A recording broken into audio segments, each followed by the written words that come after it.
Hi, everyone. I trust that we are doing well. And this session is largely for us to do practical session, to have a practical session on how to write scholarship application. The reason why I'm doing this is because obviously there's a lot of videos online that teaches us on how we can approach the different scholarship questions. And obviously we are doing our best to adapt to what we've learned from the video. But one of the things also that I've continued to see is the way we write, and I wouldn't say it's a completely discouraging thing, because not all of us really know how to write when it comes to scholarship. How do you write for a scholarship application? Myself, I had to be taught on how to write, how to respond to this to scholarship questions. So what am I trying to say just now? What I'm trying to say just now is writing for scholarship, it's something for many people will learn how to do it, and this is what this session would largely be about. And I know that somebody would be wondering, well, hey miss, why are you the one taking this session? Why do you think you're fit for this session?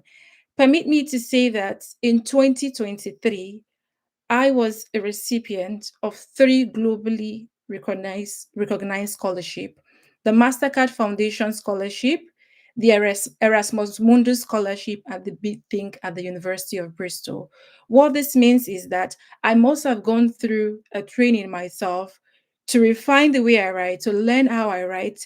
So what I'm doing just now is the training I have gone through, the mentorship I've gone through in writing application. I just want to share that with us. But more importantly, I want us to do this together. I want us to show us. I just want to show us the basic way of writing. So when you've gotten this basic way of writing, then when you put your first draft together and then you decide to share it to someone, then someone would you've lessened the work, you've lessened the stress for them, where they are not saying, oh, they are not starting from a point of you're supposed to have written this way and that way, because you are writing a particular way that speaks to the question. You're answering the question. Maybe their feedback and their review for you would then take the shape of, oh, I think this should come here first, or I think you can add more. So they're able to give you you've sort of lessened their job for them, right? So they don't have to go back, or they don't have to start at a point where they are then telling you how to write. But then their feedback just now would then be, oh, I think you should pull this here, I think you should pull that here. And it will be a feedback that I guess it would be a quick one, but a quick one in such a way that it leads you to where you're supposed to go with the application. It leads you to success. I would want to say that. So, and I would say we are going to start the session now, and I would be sharing my screen. And I would say just give me 1 second. I also need to share this link to a few persons who might be joining in the other meeting. Um,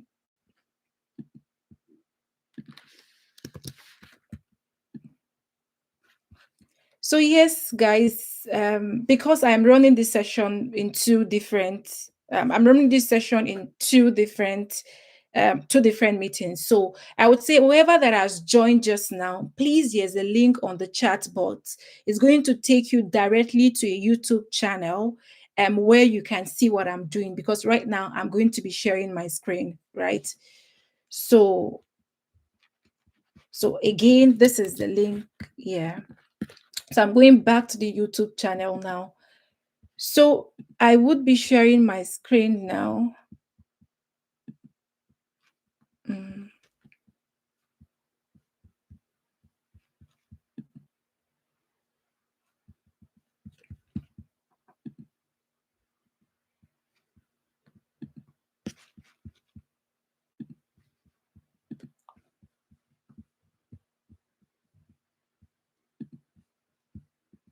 Can we all see my screen? Please give me a thumbs up if you can see my screen. Let me get a thumbs up if you can see my screen, please. Like, just you can have a chat. Just chat on the there's a place to just chat or a thumbs up if you can see my screen. Can you see my screen, everyone?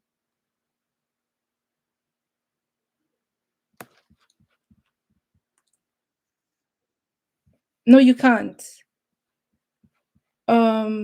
So I'm speaking to. Okay, we're going to do this. Okay, so that's fine. Yeah. So I think screen now.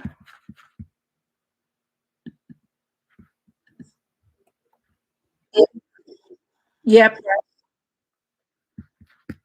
Can you see my screen now? Yeah. Okay. Thank you. Thank you. I appreciate. Um. Good. So thank you. Okay. Fine. Hopefully, those who are also joining on YouTube, they can also see my screen as well. So yes, good. So if you see, we're just going to be focusing on three things today. And among the things we're going to be focusing on would be first, we would focus on pill and star approach. Again, you can confirm if you can hear me just now. So we're going to be understanding, we were going to talk about the pill and star approach in writing any application as the first on our agenda. And secondly, we are also going to practice writing for a Mastercard Foundation Scholarship, right? We're going to answer one of Mastercard question in their application, right? But I would almost, I would tell you, I would almost guarantee you that the hope of how we're going to respond to this question, that the question will be responding to, the hope is that it would help you to be able to respond to any questions as it relates to any scholarship. And the last on our agenda today would be just getting feedback from you, what you think about the session, right? So it would, you can see, if you can see a question, can you see any question? If you can see any question around what experience has shaped you. So this is like the first question with Mastercard. The first question you would see for those of you applying for Mastercard Foundation Scholars Program. So I don't know if you can see on my screen the first question, which says, what experiences have shaped who you are? Can anybody see that?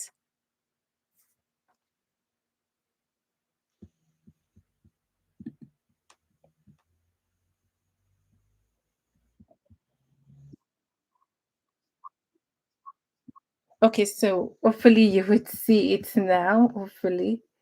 So, yes. So, can we see that? So, I'm going to also take it to.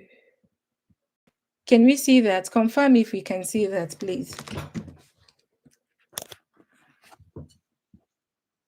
Okay, lovely. Thank you. Yes, so I also, those who are live on YouTube, you can also see this, right?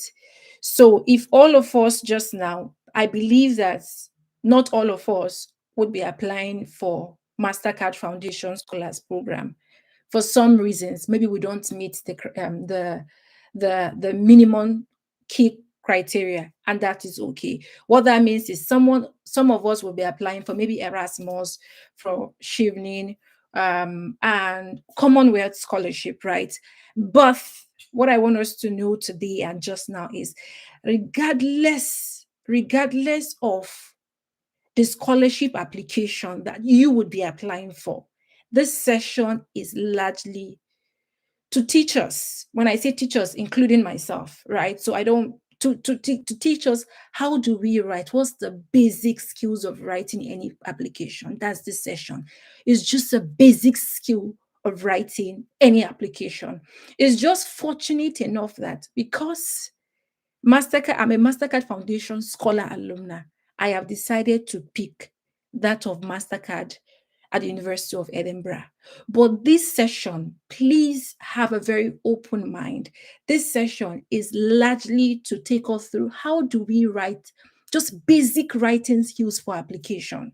So So just let's just have a very open mind. So because again, I am focusing on the Mastercard Scholars Program. So the first question here is, if we all can see it, it says, what experiences have shaped who you are? Right? So a lot of the scholarship you would find online, these are the questions you would see, because they want to have a sense of, who are we giving the scholarship? Because they don't know you. Some of these people who are giving the scholarship, some of the organizations, in fact, they are living, in fact, they are living, many of them, they are living in the, no, the global south. For example, they're living in the UK, they are in the US, and you're somewhere in Kenya, somewhere in Uganda, somewhere in South Africa, somewhere in Sudan, somewhere in Nigeria, where I come from, right? So they don't know you. It's only okay for them to have a sense of who you are. So when so any application you would see this, somehow they are going to craft the application. So they're just to be able to know who they are giving this to. So the question is, what experiences have shaped who you are? It's number one question. If you were selected to the Mastercard Foundation Scholars Program, what qualities learned through your experience would you bring to our community? You may wish to consider adding information on how you meet the key selection criteria for the program, particularly in relation to how you have faced significant barriers to your education. And a continuation to the question was, we are welcoming applications from women, young people with refugees or displaced status, and for those with disabilities, as we understand that these groups face barriers to education. If you identify with any of these characteristics, please reflect this in your answer with as much detail as you're comfortable sharing. Guys, what I would tell you is, when you open any application, the first thing, as a general rule, which we know, is we read the question. We just read, what's the question asking us to do? But I will tell you that when you read the question at the first instant, it does not guarantee that you've understood the question. If you just go on the run and start typing, you might be responding to a question that you assume in your head. So as I've read it this first time, I can almost guarantee you all that I have not understood the question. So reading the first time is just a ceremonial thing that everybody is meant to do when you open any application. You read it. But the second thing that is very important in the second stage of writing any application is trying to understand the question. How do you understand any question is when you reflect on it. How do you reflect on it? It requires you a good level of patience. So now I have read it. I will go to the second stage of it. It's for me to try to understand what the question is all about. Now, just let me know if you're still with me, if you can hear me, just for me to be sure that I am not speaking to myself. Just say yes, just a thumbs up will do.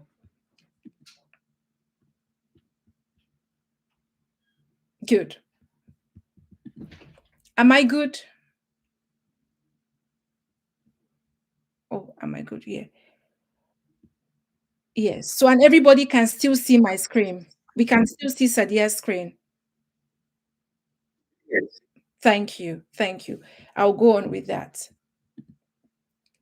Yeah. So you would see just now that, so we would all see just now that I have done the first step of any application, right? So the second step is me trying to understand what I have read. Me trying to understand what I have read. I would come back again to say, what experiences have shaped who you are? They're asking me that, hey, Sadia Muritala, what experiences have shaped who you are? We understand that just now, maybe just now you are now a teacher. But we're asking, what is the experiences that have shaped you for you to even become that teacher that you are? For you to be able to ensure that you completely respond to this question, one of the first thing to do is, guys, I wouldn't, I am trying not, I wouldn't jump, I wouldn't leave any space. So, number one, you see the question says, the first thing to do is, right, get like a note. In that note, you say, well, the question, and for you to understand it, you need to reflect on it. For you to reflect on it, it requires a level of patience. And you can see what I'm doing just now. Okay, the question is asking me first of what is my experience? I've jotted that down. What is the next thing? Now, this question is saying that the question is asking that if you are selected, if you are selected as a Mastercard Foundation scholars at to the Mastercard Foundation scholar, what qualities, what qualities you've learned from your experience that you can bring to the community? What qualities learned from your experience would you bring to our community? Right? So, like when I read it the first time, like I'm like, okay, they're asking me of what quality have I learned? What quality have I learned that I would bring to the community? So, and then that should tell you. And then I am thinking, I'm like, they're asking me of the quality I've learned. But even while they're asking me of the quality I've learned, they are also saying something that I don't yet understand. What are they saying? They're telling me that this experience that I've learned, or this quality that I've built, how would I bring it to our community? So I'm beginning to think, I'm like, oh, that means MasterCard, they have a community. That means this MasterCard, they are really about enlarging their community, right? They are really about how would that community continue to grow. And just now, it left for me to read the question again. Take your time to understand the question before you respond. It's led for me to go back and read the question again and say, well, they're asking me that what qualities learned from the experience would I bring to our community? The next bullet point I would have here would be my quality, right? My quality as, okay, I have it here because I've done this already. So I might just copy. Can I copy? Hopefully I can. So yeah. So I would just copy this because I've done it. I've done it through the practical session I had with myself. So I would want to copy this. So hopefully I can copy it, right? So let's see if we can copy just now. So yeah. Okay, but good. So no, it's we're not copying. Yeah, lovely, lovely, lovely. So the next question they're asking us is you may wish to consider adding information on how you meet the key selection criteria for the program, particularly in relation to how you have faced significant barriers to your education. What are they saying just now? What are these people saying just now? What they are saying just now is that let us know that you meet the selection criteria, right? Let us prove in where you're writing, let us know that you meet the selection criteria. So the next thing to write here is selection. I think I can check the criteria. So I think I would allow us to use what I already have. So the next thing here is check the key criteria and be sure to include them in your application as you write. Right? So as you write and link them to the challenges you faced. So what am I saying just now? The question I've asked that ensure that as you are writing, that you're able to show to us that you meet the selection criteria. What is now left for you to do is go back to see what are the selection criteria. Part of the selection criteria, I don't have all of them offered, but I can still remember you have to have at least second class upper. You need to be you need to be from a particular country. And you, I guess, so how do you ensure that you put this in your application, right? So they are telling you that some of the things we would be marking, because if you completely answer a question, if a question is marked 5, you would get 5.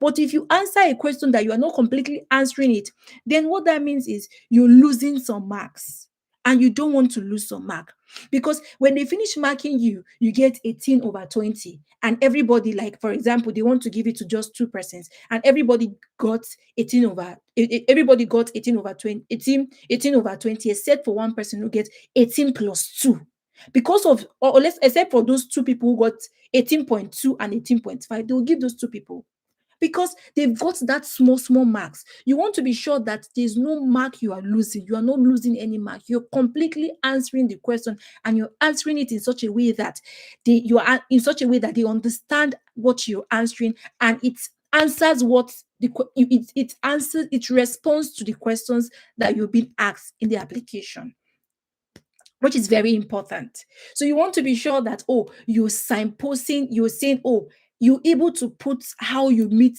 the selection criteria. Go and look at what's the selection criteria. What are they saying?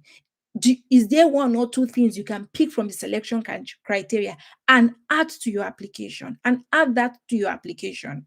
Now, remember, there's something they then said, guys. There's something they said. They said, particularly, even though we've got a long list of the selection criteria, we've got this massive list of the selection criteria for this program. They were kind enough to say, particularly, especially in relation to how you have faced significant barriers to your education.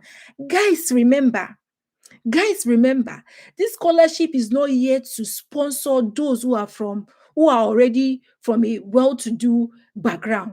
In fact, your parents can sponsor you to come to the UK to complete your education. They are not sponsoring those people. Why would they sponsor those people when they know there are other people who cannot afford education? So they are telling you just now that part of the things that we are looking at our criteria is is participants, applicants who are from marginalized background, who are facing significant barriers to education, that we know that if we do not come through for them, maybe the opportunity for them to then gain a quality education might be very difficult, might be aborted for them, because we did not come through for them. So they are telling us just as that, particularly we are about those who have been faced, or who are even facing significant barriers to education. So these are the things they are saying. And they then continue to say, so what am I saying just now? You would see then in number 3. So I'm just going to take this off just now, right? So we are not sort of distracted just now.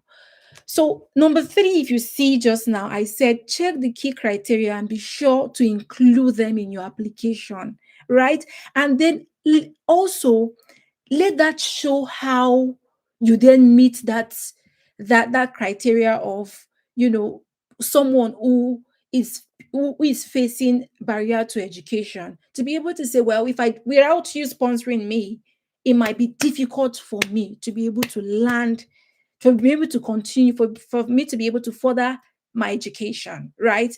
So they continue to then say something, guys. They said, we are welcoming applications from women. I would take that again.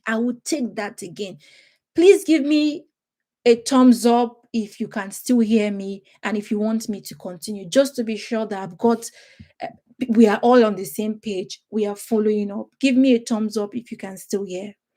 Thank you. So I'm going to continue. Thank you. So guys, what are they saying just now? Guys, they're saying that they went on to say that we are welcoming applications from women, young people with refugees or displacement status, and for those with disabilities. They are telling us that we are welcoming those people who are women. We are welcoming those young people who are refugees, or who have displaced status. whether they are asylum seekers or whether they are refugees, they are asking whatever, whether you have a status that speaks, that identifies you, or that then qualifies you to be in the displaced categories. They are telling you we're welcoming that application. Or you are those with disability. They went further to say that as we understand that these groups face barriers to education, if you identify with any of these characteristics, please reflect this in your answer with as much details as you are comfortable sharing. Guys, do you know what these people are saying? These people are saying that in many cases, when you hear, when you see a sentence like this, it's saying that you people would be our first consideration. Do you understand? So that means if they see an application that you are a woman, they might just be a bonus for you somewhere. In for this kind of application. If they say that, oh, this person say, come again. Are we good? Yeah. But can we see the screen now? Is it just you or everybody can't see the screen? I know I've got a few persons who are joining. You can see it now. Oh, good, good. I'm happy that you can see it. So we are going to continue. So, thank you so much, guys. Thank you. So I would continue now. Thank you. So, if you see statements like this with any application, even when they are saying, for example, oh, we are welcoming especially those who are from Africa. Be sure that in your application you are able to say, I am for I'm an African. I'm from a African country, because it's more like there's a bonus set aside for you because you are from this group, because you don't want to miss that bonus. So what would happen then is, be sure that you include your identity. And always, I would give you an example that might help you to see the reason why I'm really emphasizing on this. You know, there are some application you would send, they would say, well, we are giving special consideration to first class graduates, but everybody should apply. But do you know what happened at the back end? Do you know what happened at the back end? When the people who are reviewing it, they would say first class would go first. So if they've got a spot for to pick 100 people, and in the 100 people, they would say, okay, let's get first class. So if they've got only first class, that these first class are like 70 first class, and they want to pick 100 people, the 70 first class will get that 70 spots. 30 would be for those who are not first class. So what am I saying? So imagine somebody who is a first class and forgets to put it in the application that they are first class.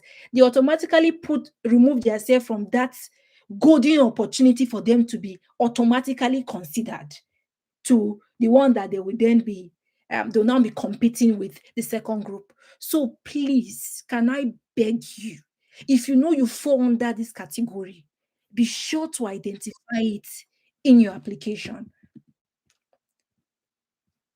Someone raising their hand. Yeah,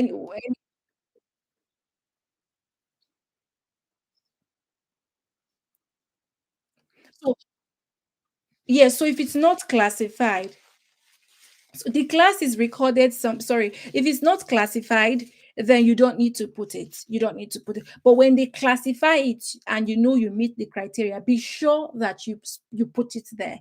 Again, if we can agree on, I would take questions after the session, right? If that, I would be happy to take questions after the session. So except, for example, if you cannot see my screen, you cannot hear me, you cannot see me, then you can just say, oh, Miss Sadia, I think just something wrong just now. Otherwise, so we can continue with the flow. But I love the question you just asked, and thank you for asking that question. Thank you. But let's just keep question after the question and answer session. Is that okay? Is that okay, guys? Thank you. So let's continue, please. Thank you so much. So let's continue. So, guys, what have you seen? So you've seen that this one that seems like one question they asked us. They are looking for about four information about us. They are looking for our experience. They are looking for the qualities that we've gained from our experience that would enable us to contribute to the Mastercard Foundation Scholars community. The third thing they are looking for again is to see if we meet the key criteria for this scholarship. And while we are also listing that we meet the key criteria, if in any case we are facing any challenge to access education, they are also expecting that we highlight that in our application. And the last thing they are also asking us, they are looking for, is they want to know our identity, whether we fall among the groups that they prioritize.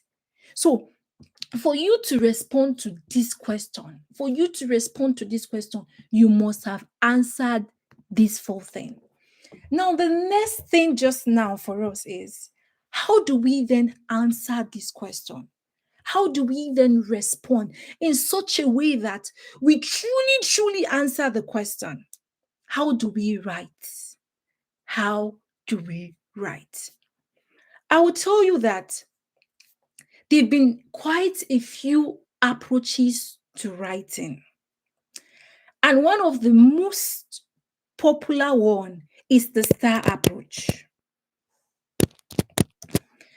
And a lot of us, I believe, know what the star approach is. But today, I would like to introduce us to the peel approach. So we would work with the star approach and the peel approach in answering this question. So what we'll do is, let me start with the peel approach. This is the peel approach. It's spelled P-E-E-L.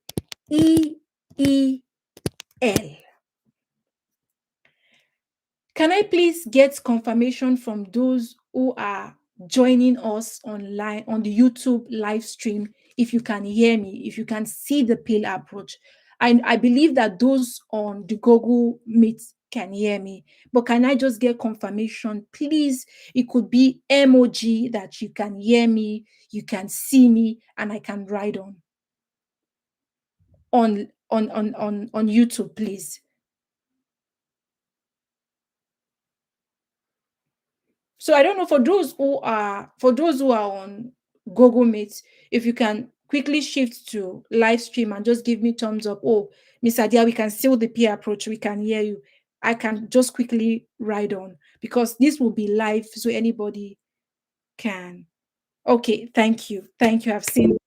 Thank you. God bless you. Thank you. So, okay, good. Thank you. So I would go back. Yeah. So the peel approach. So the peel approach now is P. P stands for points, right? And the first E stands for explain. The second E stands for evidence.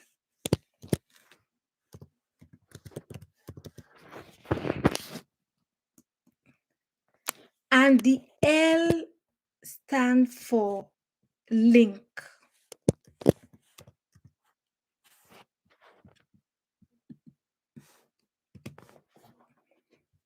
For us to be able to answer this question in this application, as I mentioned, we need some approaches that will guide the way we write, so that we can write in a way that flow is like you're telling a story, it's flowing. And we want to use the peel approach as well as the star approach. So the peel approach is point, explain, evidence, and link. Well, the star approach here is peel and so the star approach, the S, I want to believe we know, because C is tasks. We've also got the A, which stands for the action, and we've got the R, which stands for results. Now, if we are going to be using the peer approach, the point is saying that, what is your main idea? What is your main? So when the P, which stand for points in the pill approach, is asking you, what is your main idea? What is the main idea you're trying to make? So now this will put us at a space where we sit down and say, oh, Muhammad, Rose, Sadia, what is the main idea? What do you want to, because you've got a lot of stories, but which story would you want to focus on to respond to that question of Mastercard that says, what is your experience? What is your experience? Because the truth is, we've had so much experience, but you want to sit and say, what is the main idea that I want to focus on? Right? And for now, if you see the main idea, because you would read a response that I did, but please, this is a fake story. I don't know anybody that has this story. It is not me, it's certainly not anybody I know. But for the course of this session, I had to think and write a story that would then help us show what we are discussing on today. So the first thing is, what is the main idea? And remember, in the star approach talks about what? It's the S in it says what's the situation. But the reason why we are bringing points, the main idea, is because that sometimes when you follow the star approach and you're following the S, we start from the situation, you see everything that happened, and at the end, you are not making the main point. You're not making the main point. You're not telling people what you really want to communicate. What's the main thing? And if you're not careful, people are reviewing thousands of applications. When you've talked a lot of story, like, what is this man says? Like, this guy don't know what to say. They just leave you. They give you small mark because they are not able to completely read your essay to see where you are saying the main point. And that is why we've brought the P approach, the points, to say, what is your main point? So while you're doing the star approach, you want to tell them the situation. Please don't be lost in telling them all the situation that you forget to tell them your point. You forget to tell them the main idea. So what would it be like if now we are answering the Mastercard Foundation Scholarship and we start to write and we want to talk about the main idea? Would it look like something like this example that we have here? So I'm just going to copy this, so I'm not bringing this. So yeah, I'll cut it. Yeah. So just going to put it here, so I can easily come back to it.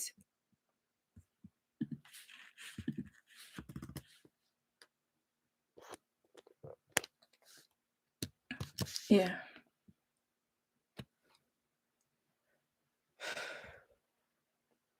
Good. So what's the main idea? And let's see how question. So what's the main idea? So the main idea here is, what am I trying to say with this? I said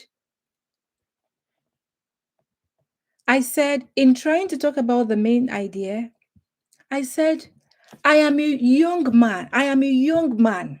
It just happens that, guys, I am not a woman. They say we should identify if we're a woman or we're a young person with refugee or displaced status. But this young man is letting them know that I am a young man, right? So if you're a woman, please start your sentence to say, I am a young woman, or I'm a refugee, or I'm someone with displaced status. Be able to signpost that this is who I am, right? So this young man is saying that to be able to write that, it says, obviously, I wrote this. It says, as a young man, healing from, you write your state.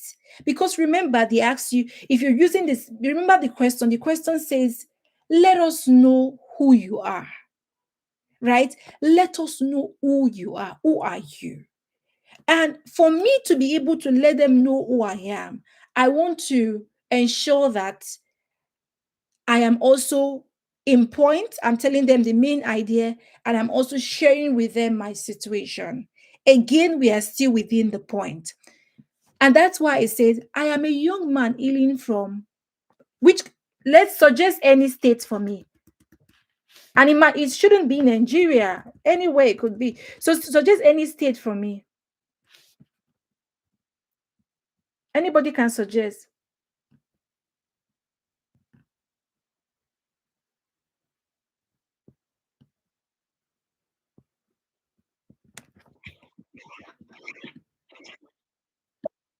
Meduguri. Lovely. Lovely. Lovely. So I'm going to put that. I'm going to pull Meduguri.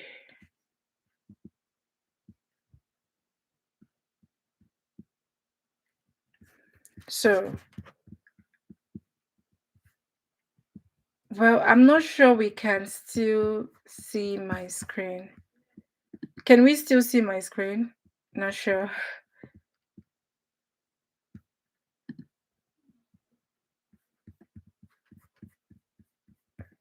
Are we able to see my screen?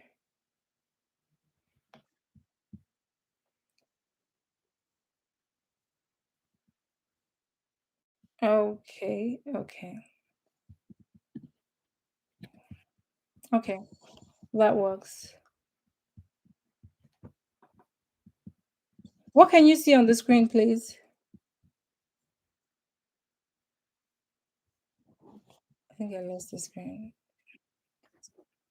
Yeah, what can you see on the screen, please?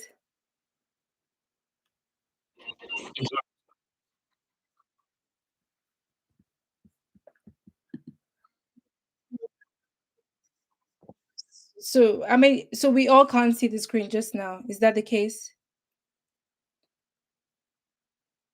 Is there anyone who can see the screen? Okay, so let's see. Let's see. Let's see to get back the screen on. Okay, let's see. Uh,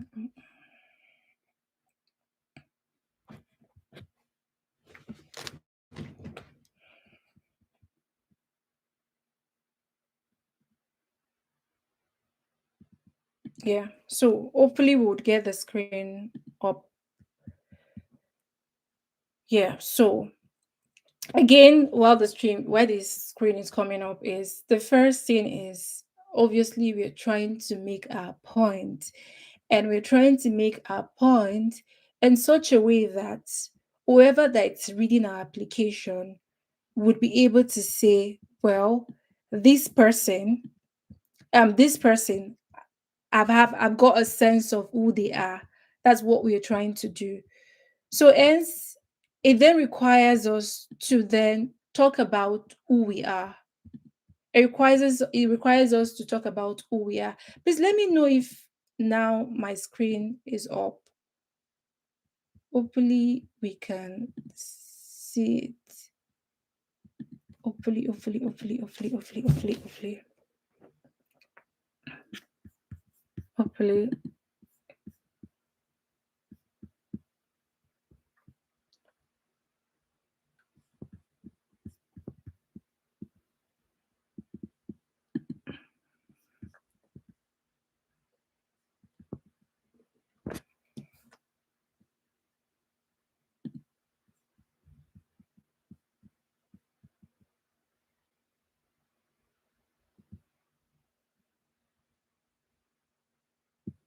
Can we see my screen?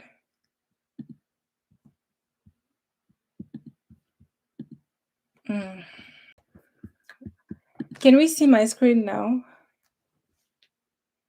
Oh, yes. Is that like yes for everyone? Everyone can see my screen. Hey, is that like yes, everyone can see the screen? Because I would then. Oh, really, guys? Okay, what about now?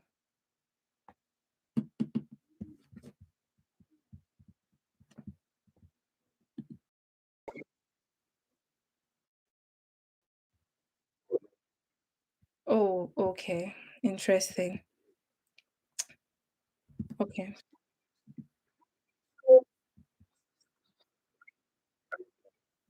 No.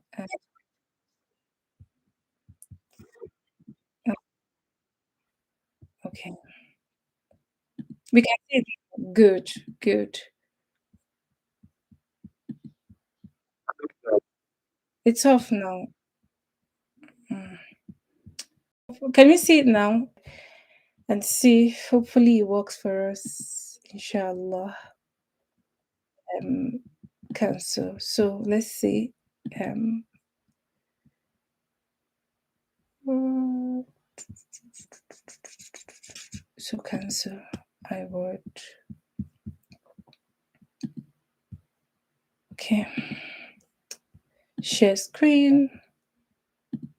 Bismillah. Can we see the screen now?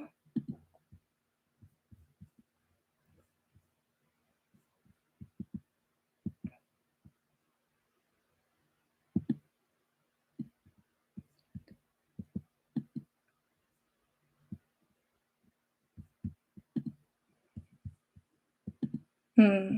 Can anyone see the screen? No. It's okay. We would get there.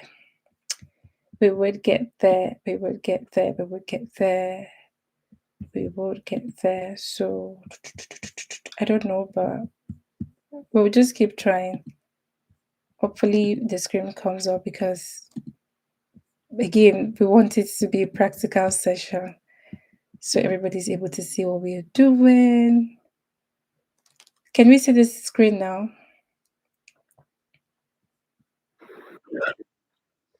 Oh, thank God.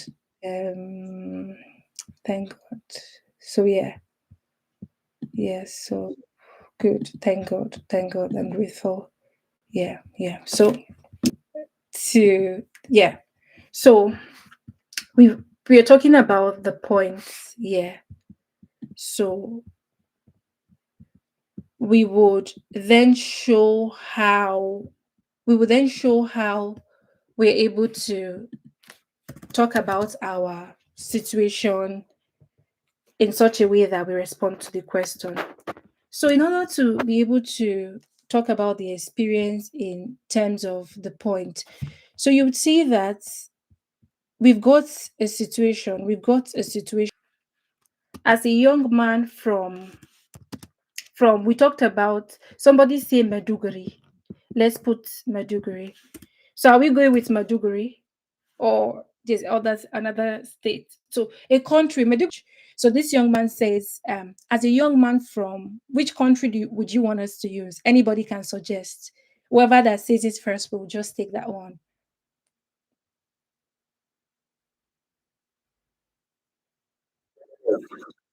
China. Mastercard is not taking China. Oh. Chinese. Chinese is not in Africa. No, Nigeria is a state in Nigeria. It's not a country. So they are not. What? Sudan, yeah. Well done, that person. Well done, yeah. So yeah, we are going to take Sudan. So as a young man from Sudan, so we are not taking Sudan for anything. Oh, we're just using it as an example. The guy said, as a young man from Sudan, right? So remember, guys, we are trying to make a point. Remember, we are talking about our experience, but we want to make a point. The point, what's your main idea? Right? So we want to answer the question that asks us, what is your experience? So we want to talk about our experience, but we want to be sure that even as we are talking about our experience, we are doing it in a logical way. And one way to help us is using the peel and star approach. The peel approach, number one, the first piece is point. And this young man is now saying, as a young man from Sudan, I have faced significant barriers in accessing education. That is his point. That is his point. Let's put a full stop here, please. Okay, full stop. So let's put point here, guys. Point. Point. right? Let's put points here, right? So, guys, see this one. The young man say, as a young man from Sudan, I have faced significant barriers in accessing education. He's telling us that my experience is one that has to do with challenges in accessing education. So if you watch clearly, this young man is not saying that I have faced significant challenges and he left it there. Because if you see you face the significant challenges, then you left people thinking of, which kind of challenges? Do you face challenges of working? Are you facing challenges of is it financial challenge? Is it spiritual challenge? Is it physical challenge? Is it social challenge? Is it security challenge? But he was specific enough to complete his statement to make his point to say, I have faced significant barriers in accessing education. Would you agree with me that this guy is able to make a point in answering? He has made a point. He has not completely answered the question of what is your experience, but he's able to make a point, his main idea to say that, oh, it's a barrier to access to education. The next thing, if you remember from the pill approach, is explain. Guys, do you remember? It says explain. It's telling you that you cannot be vague. And if you look at the star approach says, what is the situation? And when the star approach is asking you what is the situation, it's not just asking you, tell me the point. It's telling you, explain to me what the situation is all about. So because this guy has given his point, this guy needs to explain, which is number E. The E says, explain to me. Explain. So let's see how this young man is going to explain that.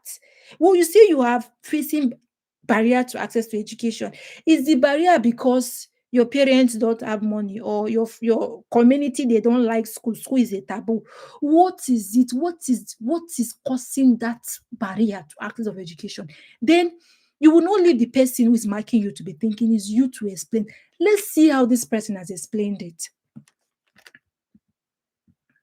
Now, this person says, so now, if you see, in fact, there was a continuation, but I might just take it off, right? So he's saying that I have faced significant barriers in accessing education, which have shaped my resilience. So his point is, we could leave it just now. His point is, as a young man from Sudan, as a young man from Sudan, I have faced significant barriers in accessing education, which have shaped my resilience, leadership, and commitment to community development.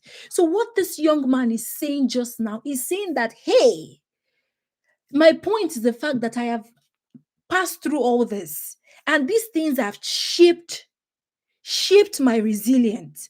And Mastercard are looking for resilient people. They are looking for leaders. They are looking for people who are committed to community building and community development. In fact, this man has made a point. The next thing is, whoever that is marking is like, explain to us. Explain to us what you mean by that. So the next thing this young man did was an explanation. How did he explain it? So explanation here is explaining.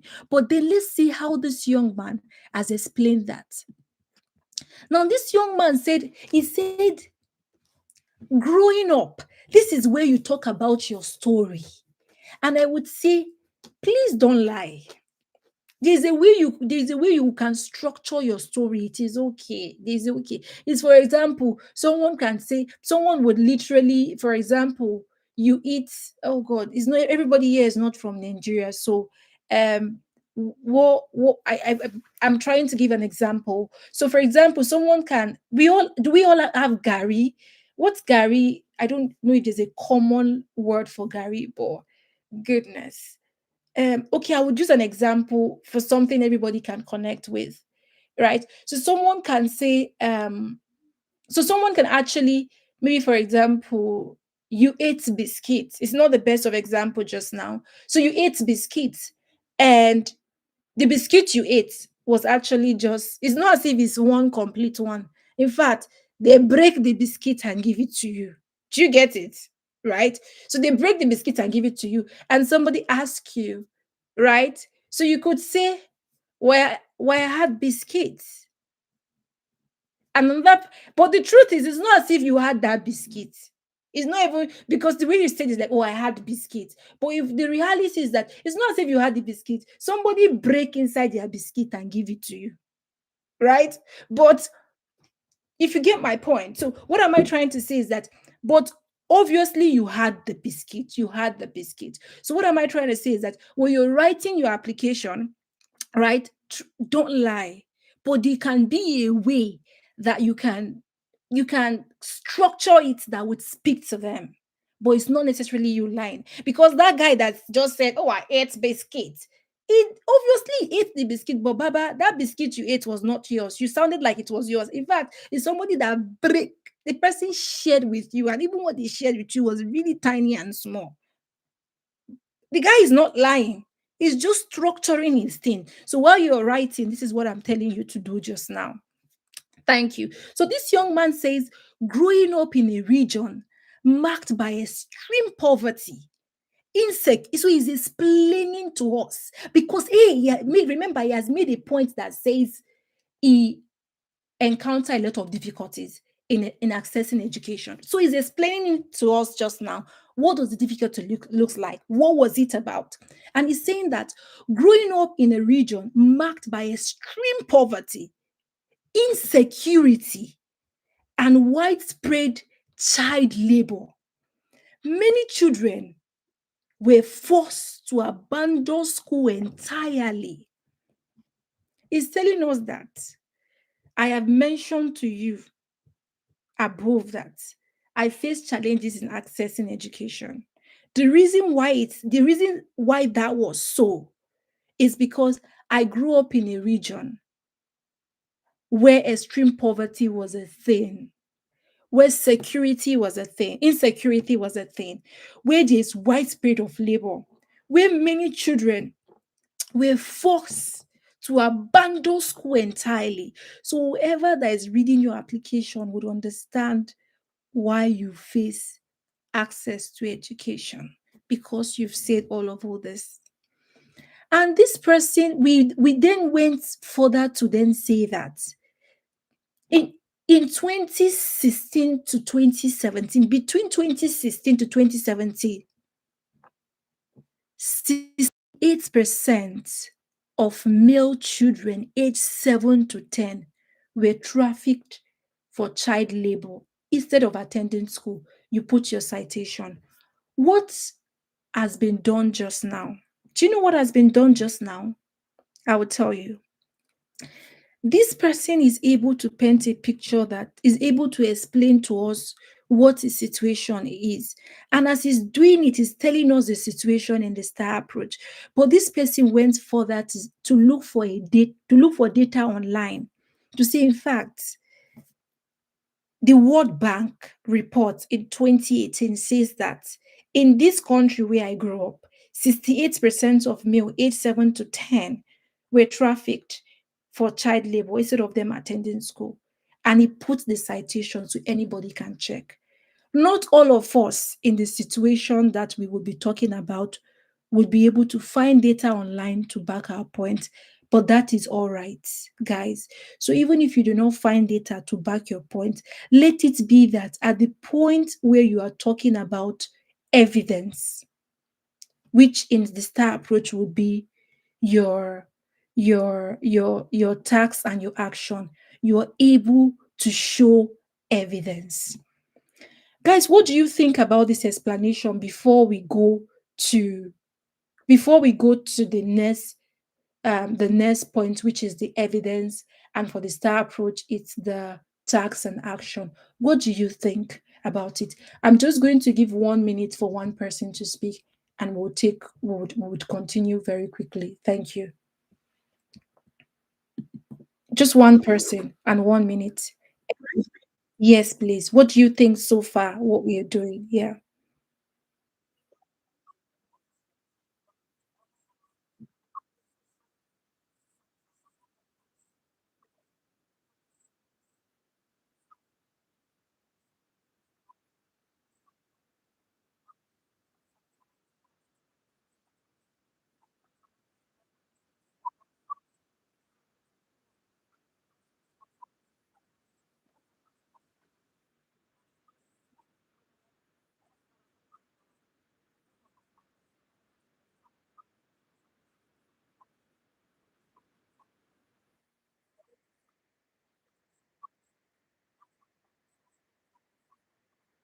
Thank you so much. So guys, can we continue? Let me get thumbs up if you want Miss Adia to just continue. Thank you so much. I appreciate that. Miss Adia is going to continue just now. Thank you.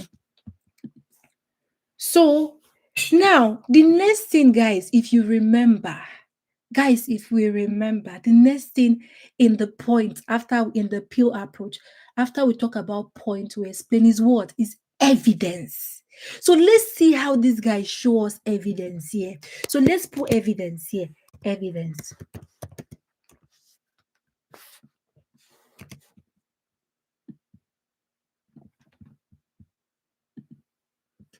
So evidence. So how did this guy show us evidence that he's done this? Right.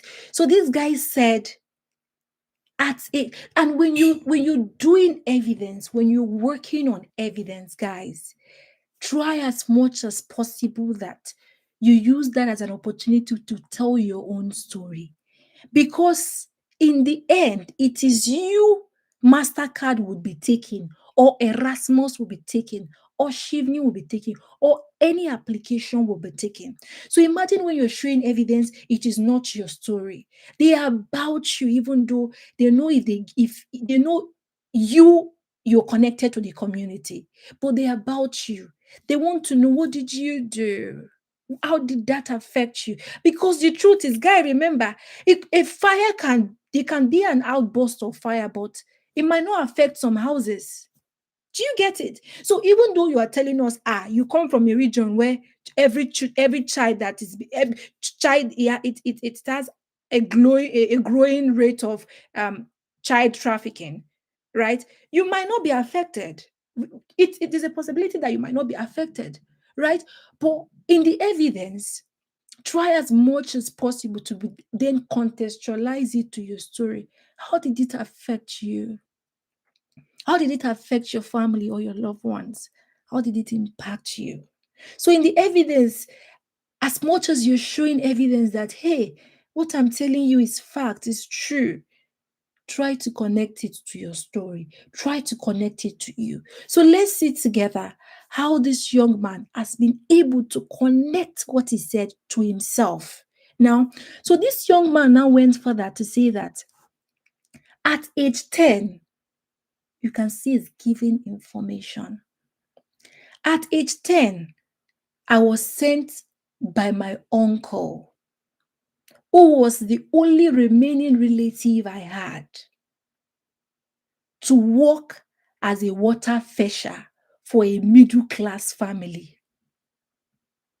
Guys, let's read this again, maybe more slowly, and let's reflect on how this guy is showing evidence, because he say his country, his community, they used to traffic. How is he showing evidence that this thing affect him? What is he saying? This young man just said that at age 10, I was sent by my uncle, who was the only remaining relative I had, to work as a water fetcher. The fact that he used the word sent, you would know that, well, that statement, let's begin to see how it connects to trafficking just now, or how it connects to child labor, which he mentioned, right? To work as a water fetcher.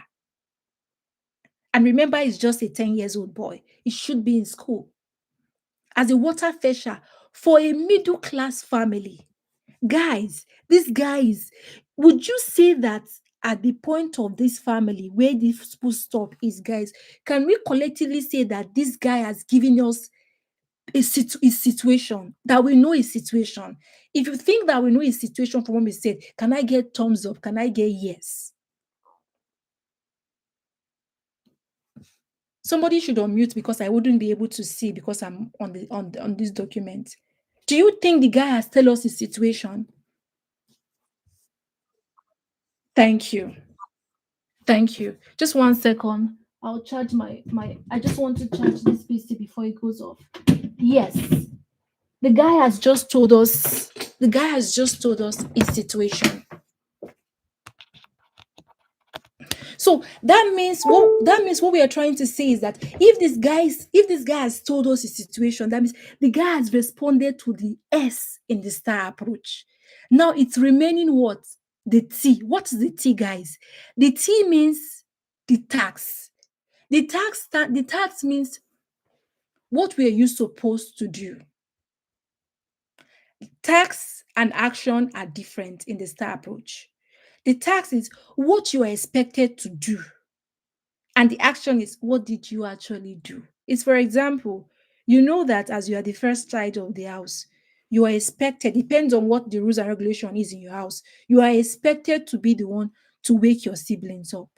That's the expectation. So that's the tax. The tax is what you are expected to do. The action is, did you wake them up? If you wake them up, then that's the action. If you did not wake them up, it's still the action. You did not wake them up, right? So now we've agreed just now that this young man has done that tax. Sorry, has done the situation in the star approach. Let's look how the young man now is moving to the tax part of the star approach. The young man now says, my responsibility is telling them what was his responsibility, guys. This young man says, my responsibilities included filling 4 water tanks. My responsibility included filling 4 water tanks before 7 a.m. in the morning, people. He said, washing dishes and cleaning the household, all of this before the children left for school and the parents left for work. So he's expected, this young man is expected to do all these things before his boss's children before they are awake to go to school, and before his boss would go to work. So we now have a sense of what was this guy's tax. So me and you know what was this guy's tax, right? And remember, in the pill approach, this guy is giving us evidence. So you can see how we are linking pill and star approach in writing, guys.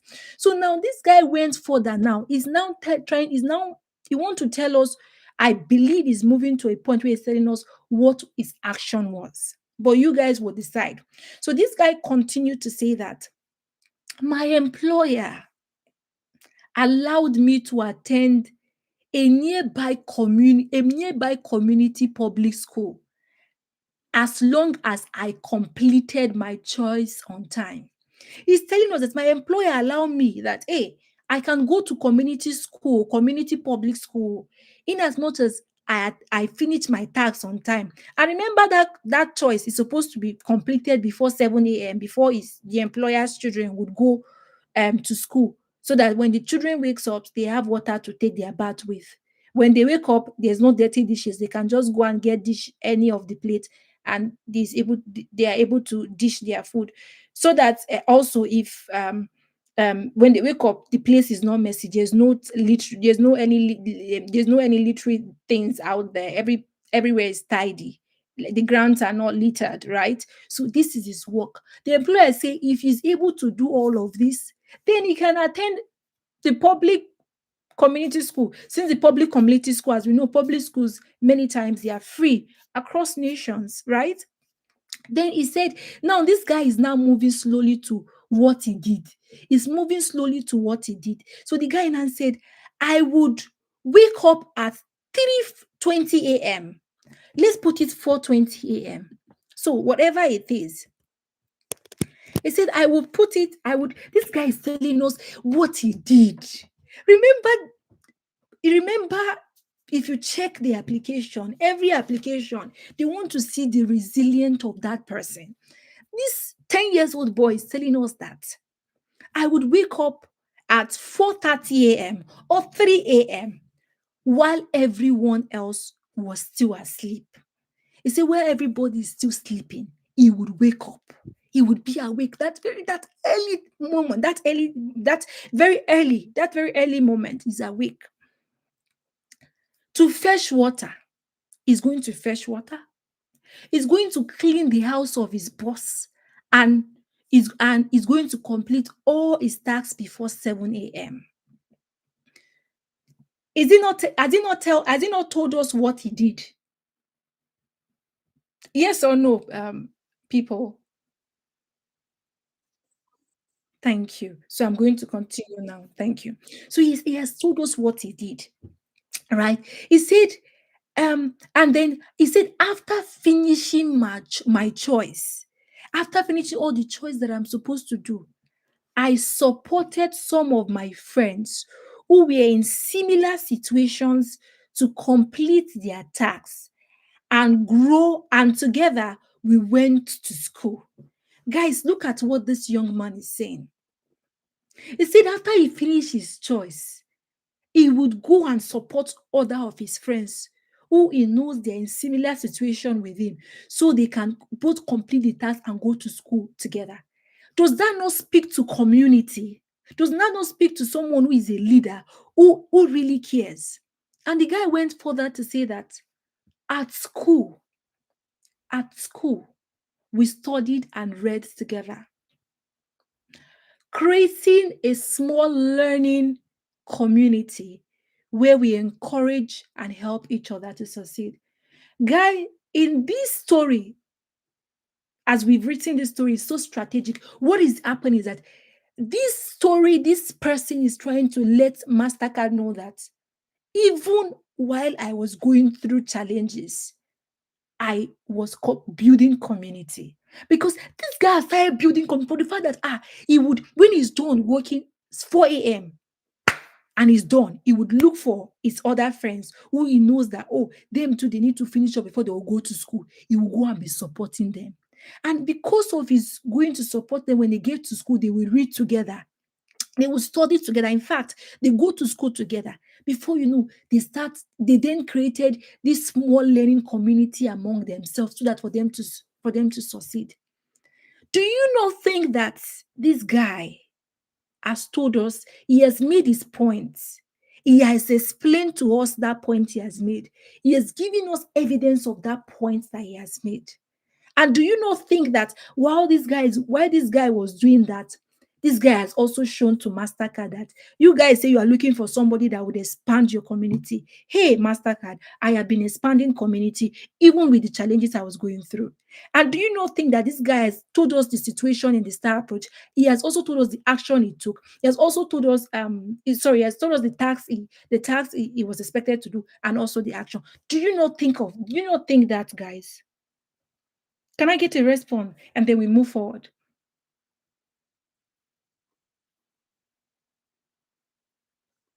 Thank you. Let's go.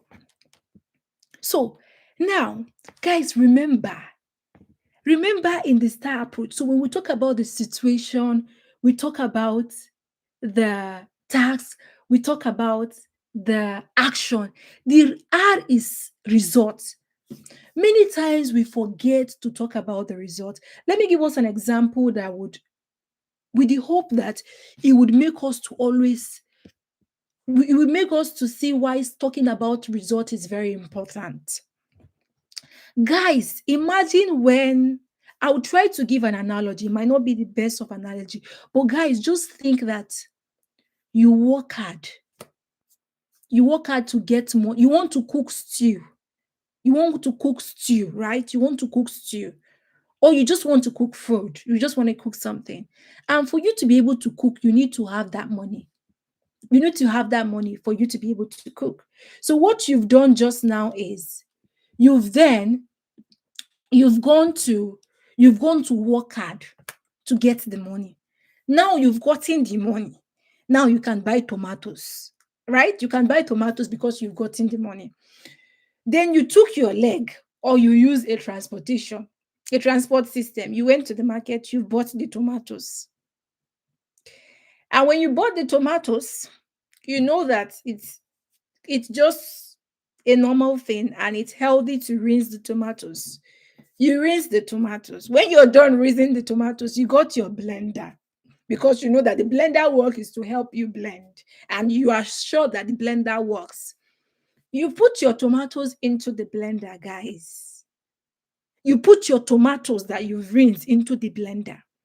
And when you put it into the blender, oh, let me see, even the grater, not the grater, not the blender, the grater.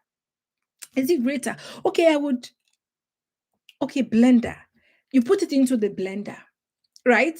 When you put it into the blender, at the top, you can't see you can't see the tomatoes at the top. You can't see the tomatoes. What that means is, oh, it could be that tomatoes has gone down in the second layer of your blender. But if it has gone down, it should the blended tomato should come out. Nothing is coming out. There's no result. Do you think it's okay? Given the fact that all that you've gone through, you've looked for money to be able to buy tomatoes, you went to the market, you raised the tomatoes. Now, the tomatoes, you put it in the blender. The blender is supposed to then bring out the blended tomatoes. It's meant to then bring out the blended tomatoes. But what the case is just now that nothing is coming out. There's no result. Would you feel bad or would you feel so excited?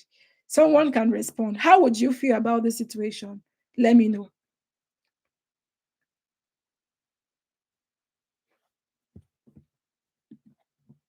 Anybody can speak. How would you feel about the situation?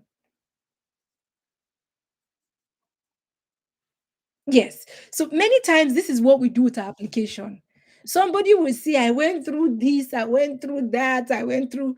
But what is the result? Whoever that is marking you, there's, oh, you have worked to go and get money to buy tomatoes. Ha, you've got tomatoes. Ha, you know, last, if that the tomatoes is not out of the blender, you will be hot. It does not speak to the challenge you went through. So always think about the story of these tomatoes. So while you're saying all your evidence, your point, what was the result? When you say, I do this, I'm supposed to do this, I do this, what was the result of that? That is being marked. Whoever that is marking you at the back end want to see the result. So let's see how this guy talk about the result. Let's see it together, guys. So this guy talked about the results in such a way that it says, as a result of our, so I think there's a result here. So yes. Oh, this wouldn't go.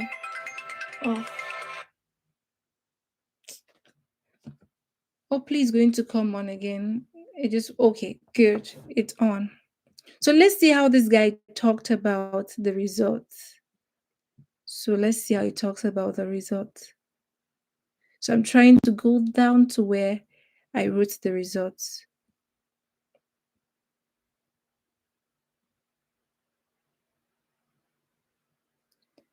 Now look at where this guy talked about the results. So this is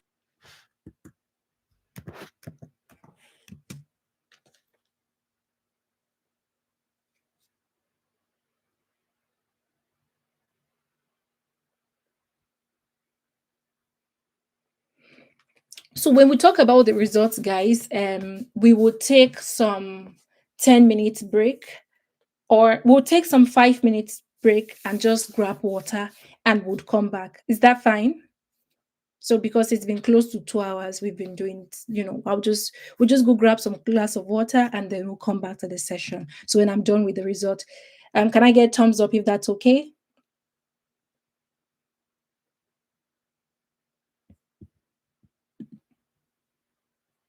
Good. Thank you. Thank you. Thank you. So yes, so let's see how this guy describe his results, right? So this guy said, as a result, oh my goodness. This guy said, oh, so this guy said, so guys, if you want, guys, can we hear me? Can we just take like some 5 minutes break now to go take the water? That would give me an opportunity to just quickly pick this call. I think it's from home. So yes, let's take 5 minutes to just go grab water. I would stop sharing my screen. Yeah, I will stop sharing my screen as well. So should we go just grab some water and then would come back? So I'll still be here, but I'm just going to stop sharing my screen. So let's take some 5 minutes and we'll be back after 5 minutes. Thank you. Yeah.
Okay, I think I've had my 5 minutes, but I'm just going to wait for everybody to join. Yeah.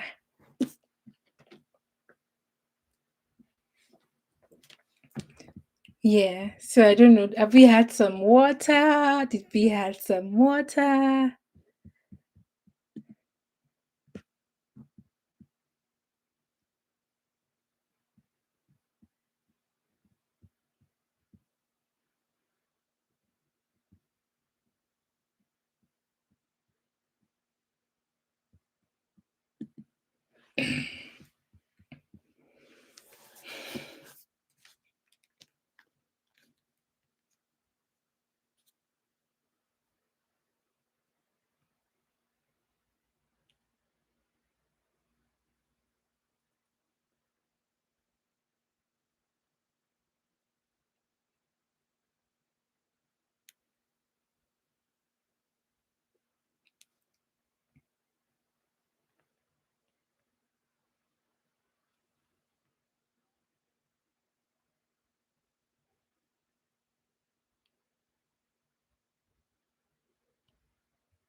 Okay.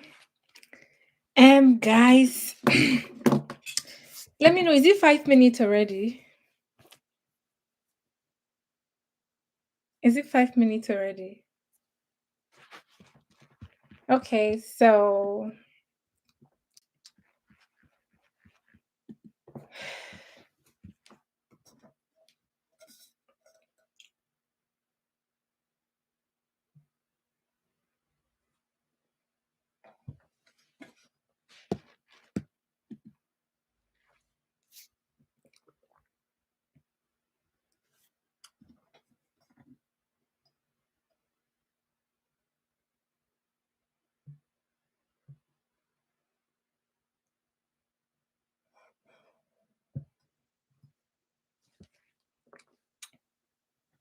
guys, I think it's oh, so I didn't.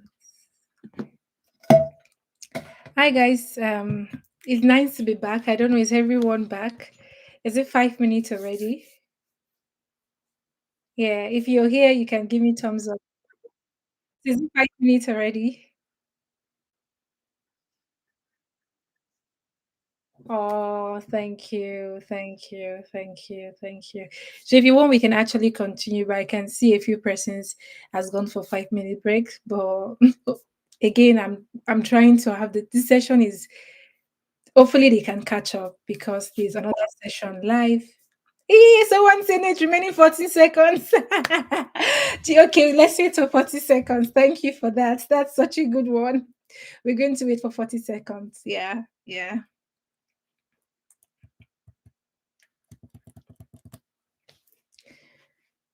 Let us know when it's exactly 5 minutes, Ahmad. Okay. Thank you. Thank you.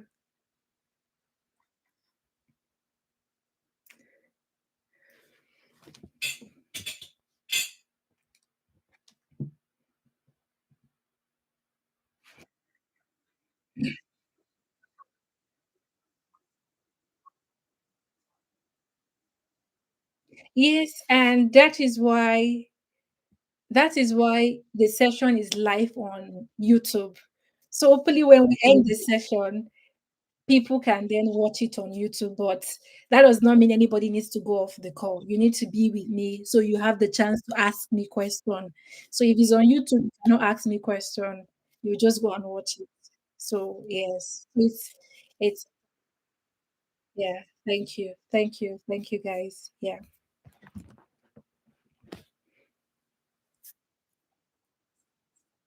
thank you so much, Amrit. So guys, we're going to continue from where we stopped. Yeah. So now let's look at the results, right? So how did this guy wrote about the results? right? So how did he wrote about the result, about everything he's gone through? What was the result? What was the outcome? What was it? So this guy said, as a result of this small community, remember the small community he was building, you would be that his friends, right? They will go to school together. In fact, he would go and meet them to help them finish up some of the tasks they have. They will go to school together, they will read together, then they've got that small community. He now said, as a result of this same community, this community, all four of us. So you know they were four in a group. It's now itself is even telling us that they are four in a group. He said all four of us earn fully funded government scholarships for our undergraduate degrees as one of the best at one of the best universities in our state. It's telling us that as a result of that small community, he had built he had built with those his friends, he had built with them. They were learning together, they were supporting each other.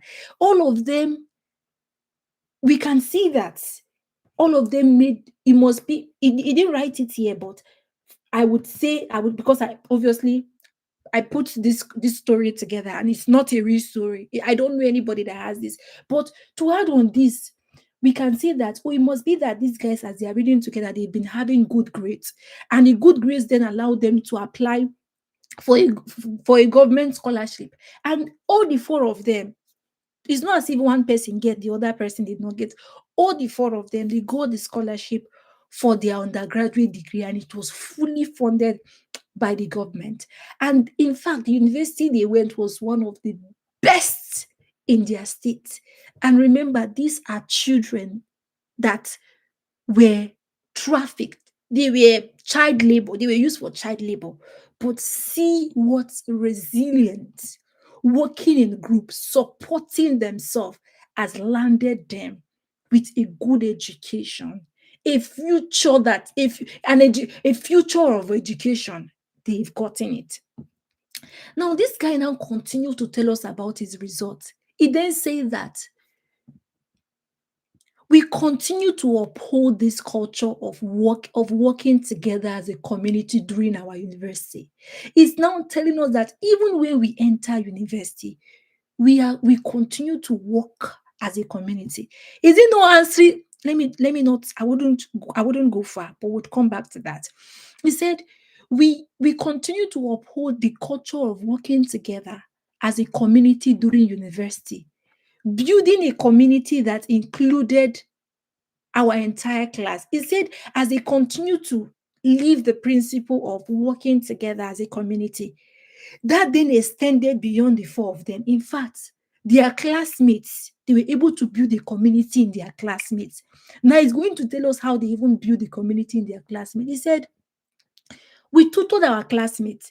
So remember, in that their community in that village, it's just the four of them, they'll be, reading together. But when they come to university, they found a way to tutor their classmates, to have like small groups where their classmates would come,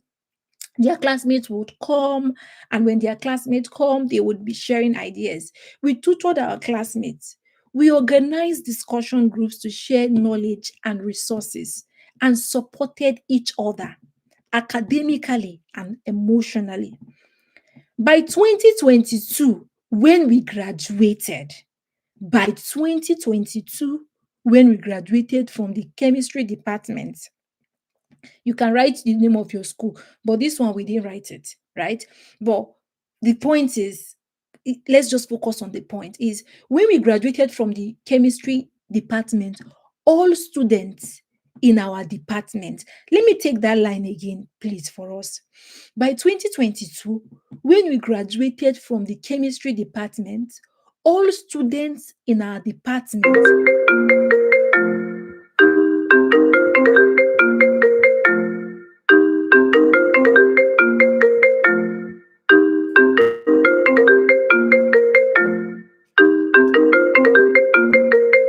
can we still hear me? Sorry for the call. Let me know if you can still hear me, like maybe a shout out, like, because I can't, I'm off. So can we? Okay, so about that, I would deactivate this here. It just helps me to focus. Hopefully it has deactivated. I don't think so. Great. Yes, so yeah, yeah. Good. So let me take that again for us, please, guys. It says by 2022, when we graduated from the chemistry department, all students in our department graduated without carrying over any courses. A record in the last 37 years, thanks to the strong community and collaborative learning environment we had built. Right? So what is it saying? It's saying that it's telling us, it's showing results. It's showing us results. That is what is it. So what I want us to do is I want us to reflect on that result. I want us to take 1 to 2 minutes to reflect on how this guy has written his result. Let's just take 1 2 minutes, just reflect on it, and I would continue. Let's just reflect on it.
Able to connect with the guy with the result? Like, were we able to connect with him with the result?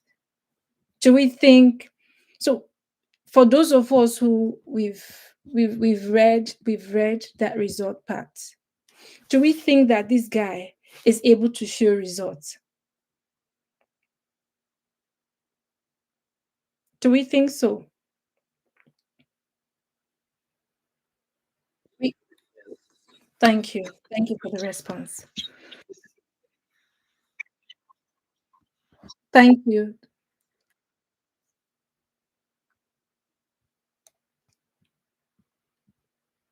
Thank you.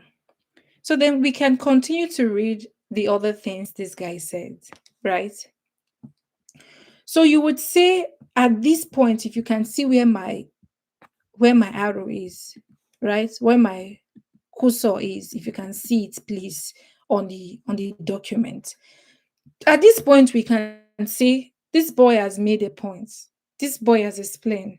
This boy has give evidence. But what is remaining is linking. Is linking. In the star approach, we can say this boy has told us the situation. This boy has told us the task is expected to do. This boy has told us the action he take. This boy has told us the results. So this boy has finished everything in the tax approach. But in the link, this boy has not finished everything. He has left the link. So the question is, what is link? What does linking means in the pill approach? Link. What does it mean? Now, the linking, let me give you an example that will make you understand what linking or how linking works. I'll give you an example and I'll show you with this. So, it's more like you say, I promise you that, I promise you that I would, I would, I would buy you a car. right? I promise you that I would buy you a car. That is like that is like your point, what you said, that you've promised. Let's say you promise your daughter that you would buy your daughter a car. That is the point, right? So the linking here. So now everything you would do, let's say for example, you've gone to work to make money so that you're able to gather the money to buy the kind of car you've promised your child. If you told that is if you told that there's a specific car you would get for her, you've done all the work to be able to raise the money to get your daughter the car. So the link in here would be that you you you've done everything, all the process to make the money. Is you actually buying that car. The linking is you buying that car. The linking is you buying that car.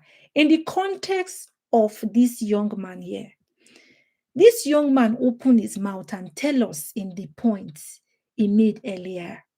The guy said, if you can remember, let me try to get us there. Right? Guys, if you can remember, this guy said something here. If we can see, the guy said, as let's not even look for as a young man, but we can start there. Say, as a young man from Sudan, I have faced significant barriers in accessing education. He now open his mouth and say that, which have shaped my resilience, leadership, and commitment to community development. Obviously, guys, from the evidence this guy shows to us, this guy has obviously shows us that he has built resilience. He has built leadership. He has built he's got a commitment for community development. But this guy has not linked it for us. So let's see how this guy is going to link it. So linking is where everything you've said in your evidence, you will then say something that looks like, well, all of these experiences that I've gone through is what has built the leadership skills that I have, or is what I've built my skill, the is what I've built the way in which I build community. You link backward. I promise this and I do it. And even before I do it, I'm showing you evidence that I had to go and look for money. I do this, I do this, I do this, I do this before I'm able to do it, before I'm able to buy that car. Linking in L is just saying all the things that you say, Baba, all the things that you've said that you did, the results. Can you link it back to your first point? When you link it, you've closed it well. That is what linking is all about, right? So you link it back to the point.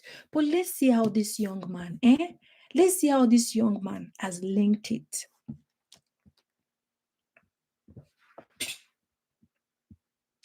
So this young man says that these experiences taught me resilience.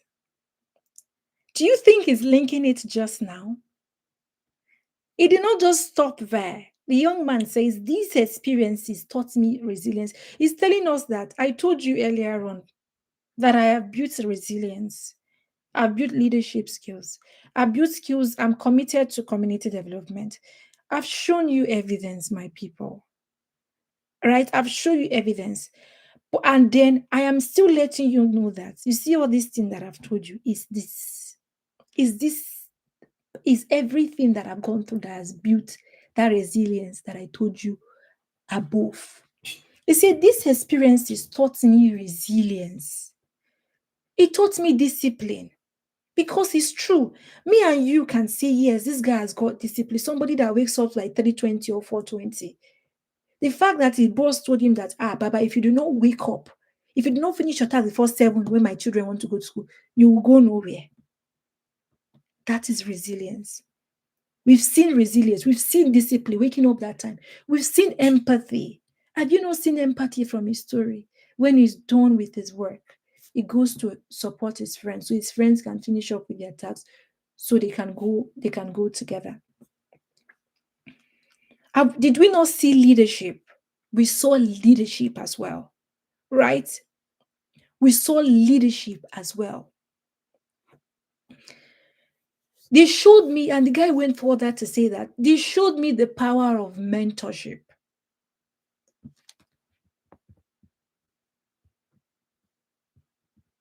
Sorry, give me 1 second. No, this is not the one I want to use. Yeah, no, let's use this one. Now, these experiences built in me a strong sense of community, right? It built on me a strong sense of resilience, of community, resilience, and a sense of community wherever I go. This guy is telling us that he built in me a sense of community wherever that I go, regardless of the diversity that may exist. Because if you come to this UK, you see different people that has different. The diversity is beyond what you would have imagined. You can never, I think, on your own, you can imagine. You would have ever imagined the diversity. And he said, regardless of this diversity that may, he said, regardless of diversity, is able to build the skills. And then he went further to say that if selected for the Mastercard Foundation Scholars Program, I will bring these qualities. If the guy, because they are asked, I wouldn't digress just now. He said, I would bring these qualities of working as a community. I will bring these qualities of working as a community, building together and supporting each other to the scholars community. I will contribute to initiatives that enhance access to learning in ways that are enabling, comfortable, respectful, and peaceful. Having personally experienced significant educational barriers, I understand the challenges other scholars may face, and I am committed to creating a supportive community where we work together to ensure every scholar thrives. Let me take that again, the linking for us, just one more time, and I explain to you that, and I explain to you it, the different way we can link and close our application. This young man says these experiences for his linking, these experiences built in me a strong sense of resilience and a strong sense of resilience. It built in me both a strong sense of resilience and community wherever I go, regardless of the diversity that exists. If selected for the Mastercard Foundation Scholars Program, I would bring these qualities of working as a community, building together, and supporting each other to the scholars community. I would continue the initiatives. I will contribute to initiatives that enhance access to learning in ways that are enabling, comfortable, respectful, and peaceful. Having personally experienced significant educational barriers, I understand the challenges other scholars may face, and I am committed to creating a supportive environment where we work together to ensure every scholar thrives. What has this guy just done just now? This guy has been able to link all that he has said to his first point. He said, well, I have built through all this experience that I went through is what allowed me to build that skills that I told you at the beginning that I've got. It's all through this. And you see these skills that I've built, right? These skills is transferable and is relevant when I am selected for the if I am when I'm selected for the Mastercard Foundation Scholarship in such a way that I would contribute to the community. So what this guy can do to improve this point is, if this guy then went further to even tell us how he's going to contribute, he can say, oh, maybe I would just the way I've been doing small groups in secondary school and in the university, I would continue that small learning groups where we are learning, which will help us to to to to better to improve the community, to have a community, to have a sense of belonging, to have a teamwork, to build community, to expand the existing Mastercard community. I know one of the scholar, I don't say you should go and write it, who in this part, the guy says, well, he normally like to cook to bring people together. He cook to bring people together. So in this part, he had mentioned, oh, I would be doing this cooking thing because Ghana has this very sweet jollof rice to bring people together. And the guy did it during our sets. And that's what he put there. I think one way to strengthen this application that we are working on is you can even be more specific to say, well, do your research and say, oh, what's the Mastercard community like? What would you bring? You can say, oh, what I would bring is I am one of the things that I do a lot of training in maybe I'm good when it comes to research, and I understand that research would be very important in what we are doing. So I would train them as I've always trained. I would share my knowledge as I have always shared my knowledge with my peers, and which would bring us together and form a strong community where we're able to thrive academically, but also it creates that opportunity for us to bond emotionally, which would be very useful to community. So you can be very, very specific. And I also want to quickly mention again that guys, remember that you have a word count, limited word count.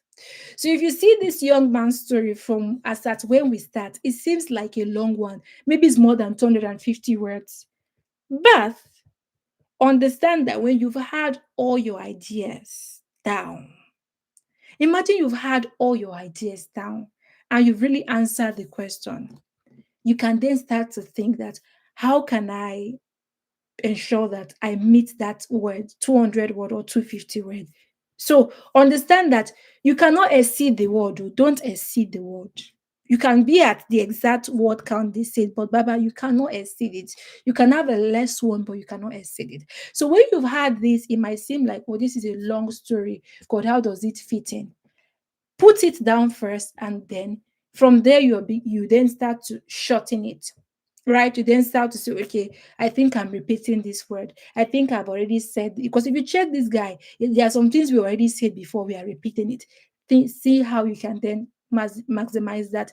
And with that, when you share with anybody to review for you, they are happy to say, okay, I think you can take this one out. They can then, I think the review they will be doing for you is not as if they are teaching you how to write, because you don't want to send your application to someone's like, what is this person writing? Oh my God. And the person like, oh, for me to take you at a point where your application will be competitive, it will require me to spend at least 2 hours in your application or 3 hours. I've not got that time. So you want to do a work that somebody can say, okay, I think this work is so good, I will spend 15 minutes. From 15 minutes, because this work is so good, they don't even know when they've spent 2 hours on your work, because they've seen that, goodness, this guy must go. This guy must go there. This guy, I would, because you've done the homework well. Let's go back to the point again. Give me confirmation if you can still hear me as we continue. Just a confirmation that, hey, yeah, thank you. So thank you. Thank you. I appreciate. Thank you. So we are going to continue right now. So let's go back to where we started from, guys, if we can still remember. Guys, so when you've done that writing, come back to this one. Guys, can you see that? Can you remember the 4 points we talked about? What the question is asking? Can we remember?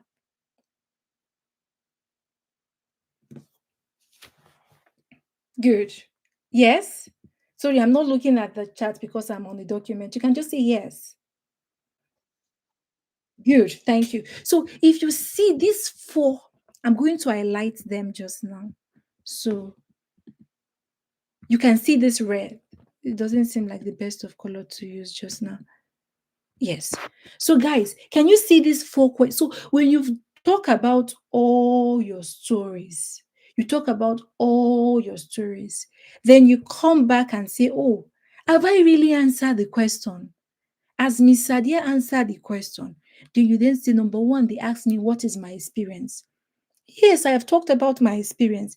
They asked me my quality as a contribution to the community. Do you think the guy has answered the question? You know what? I'm not going to respond to this. I'm going to be asking question for us to be sure. And I would need so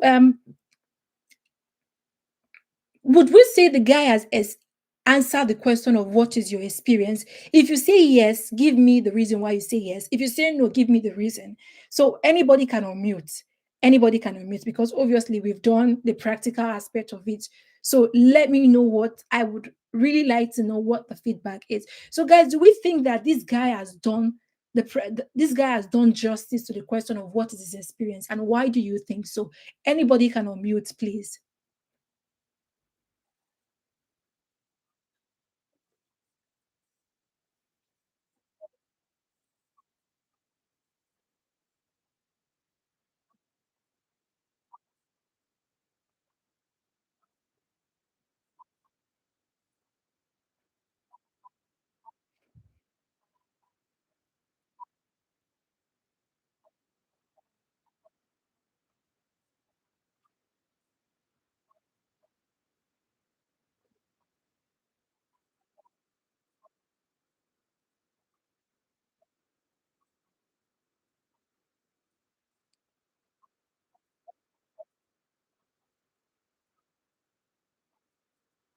Thank you.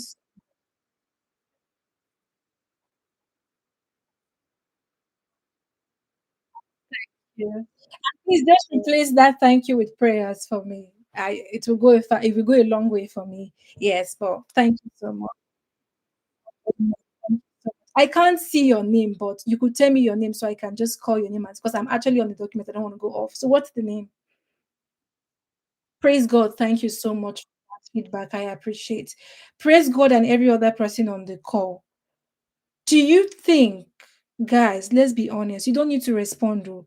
Just respond in your heart, in your mind.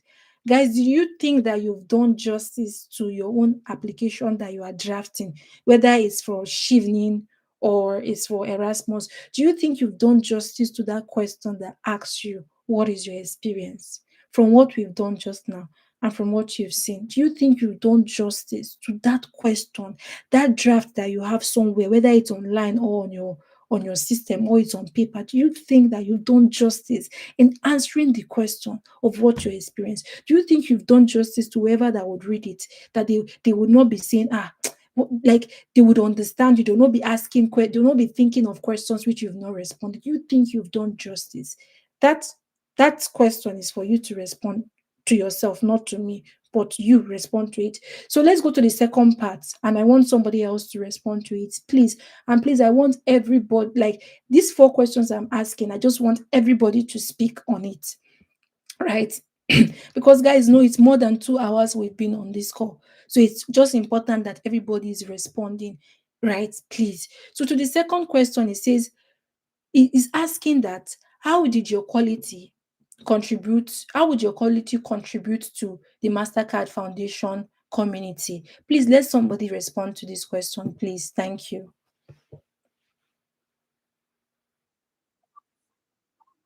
Let me know your name because I can't see you because I'm not.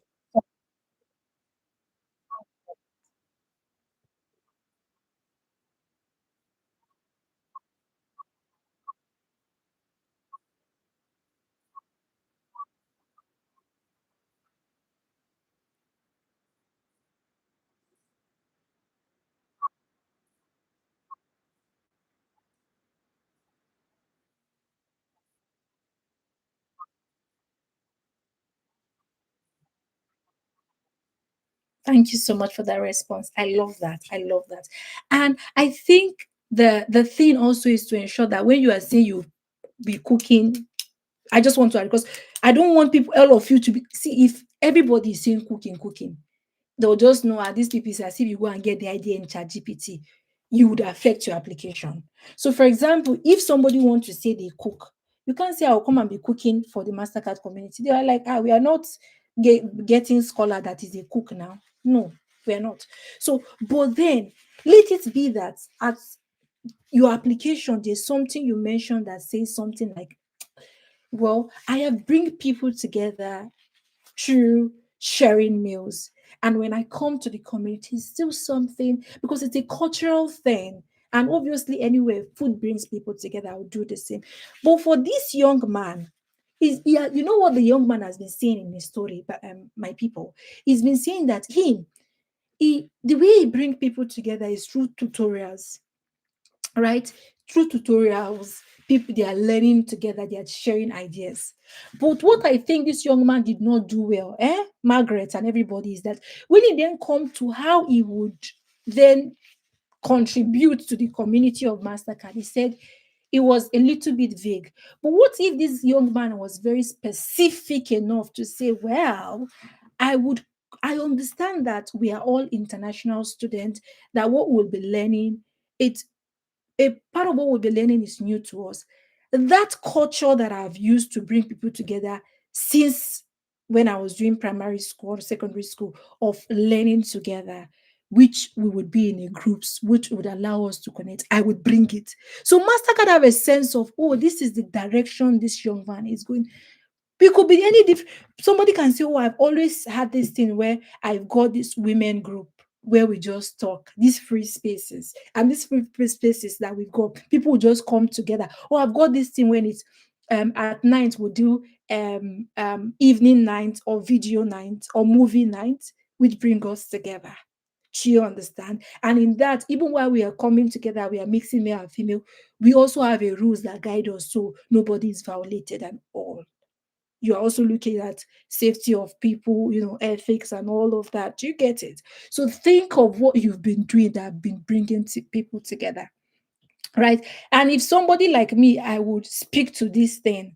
I mean, if there's anything I would say, I'm like, well, for me, it has been tutorial to bring people together while I was in secondary school, university, um, a few times also in my when I was doing my postgraduate, right? So do you understand? So just somebody would say, the way they bring people together is through gossip. But hey, you cannot say that in this application. Maybe there's a way you can say that you will not say is gossip, right? You can say sharing information in this way that people will say, oh, we've got this session that we do is so stillness. It's an online session. I would bring it to the community, but this will be a physical session. But we can also have online in case of some persons are not able to be present physically. But think of that. But I really appreciate your response so much, Margaret, and also the first person. God is good. God, sorry, I know it's related to blessing and God. I am sorry. Praise God. Praise God. You've got a PA in this session. He knows your name more than me. Praise God. So thank you. Can I have a third person to please answer the third question? So my question to you before we go to the third question is: Do you? No, no, no, I didn't. I was just saying thank you to you. Yeah, thank you. Right. So then, before we go to the third question, my question to you is: Do you think that question of how would you contribute to the community, you've really, really answered it? Do you think so that you've really, really answered it? I want you to ask yourself that question if you've really, really answered that question. So, number three is check the key criteria and be sure to include them on your application. So, who is going to respond to this number three? Check the key criteria and be sure to include them on your application as you write. Link it to the challenge. So, and then as you write, link into the challenge you face in acquiring education, because obviously they had mentioned it that you should link it to the challenge you face. So, would anybody say that, oh, this guy is able to signposts, right? Is able to highlight that, oh, it meets the key criteria that Mastercard have listed, and is also able to show that, oh, he has experienced challenges in accessing education. So who want to go? Thank you.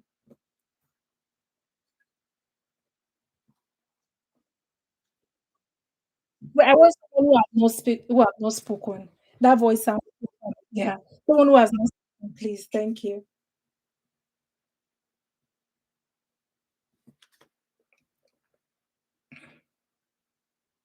Yeah.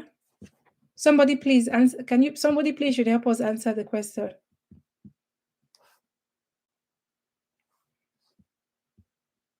Yes. Can we have someone respond to the question, please? Thank you.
But really, thank you so much. Thank you so much, Abdullah.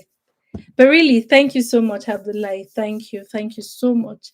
Thank you so much. And I would just say, I like what you've said. Thank you. I would say, in order to even meet the selection criteria, it will require you to on go and search on the application portal, whether it's Erasmus or Chevening, on what is the key criteria for them. So if when you know, so for Mastercard, for anybody who has done the search, you see you need to be at least a minimum is second class hopper. And this guy told us in the application somewhere that he's got a first class. They graduated with first class, right? And that first class. So if he did not say it, so I'm just saying it, right? So the guy is meant to say, oh, I've graduated with first class. So that first class is already say, me, I meet the criteria. And the guy has told us also in the essay is okay. I wouldn't answer the question. Somebody else too. So I'm just saying that meeting is select the key selection criteria would require one to go and search what even is this criteria about, what is the criteria about. So thank you so much, Abdullah. I don't know if anybody has read the key selection criteria for Mastercard also, and you want to point to me what is any other thing the guy point out in their essay. Thank you. Yeah, go on. Praise God. Go on, please.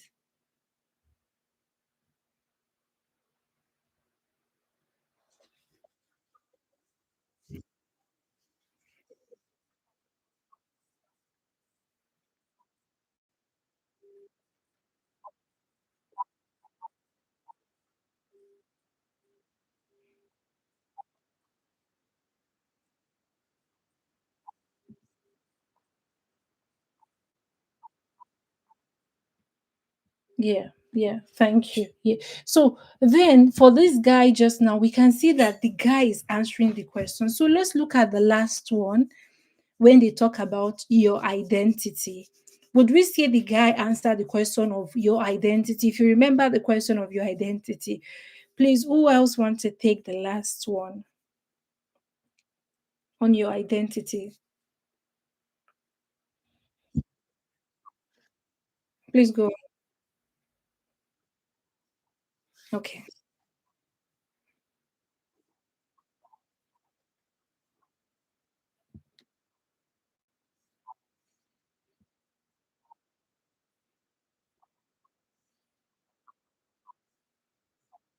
Hmm.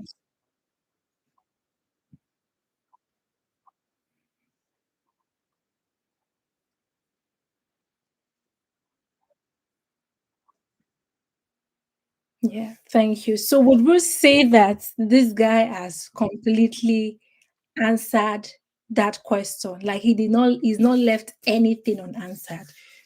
Would we say that? Thank you. So what are we saying just now is we're saying that for us to be able to competitively answer any application question. In fact, I think the time I wrote for Erasmus, they did not ask so much question. The guys just said, "Oh, give us a personal statement of yourself. Let us know you." And then they say, "Oh, why should we select you? What would this scholarship do for you? The goal and all of that." Right. So that's all they were asking for Erasmus. But regardless of the scholarship that you would be applying for, the question is, have you completely answered the question? Have you completely answered the question? Right? So it's very key for you to get your application competitive, whether it's really much linked to whether you've completely answered the question and how you answer the question. So, what I would do just now is I'm going to pause and take as much question as possible. So, if you have question, feel free to ask. But I'm also hoping that somehow you've got you've got the basic understanding of just writing application, just the basic understanding. And when you put down your thought, when you put down your draft, when you send to people to review it, they would then they'll be happy to review it because you know that you've done the basic thing of writing. So I'm going to take questions now. I'm going to take questions now. Yeah.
That's such a good question.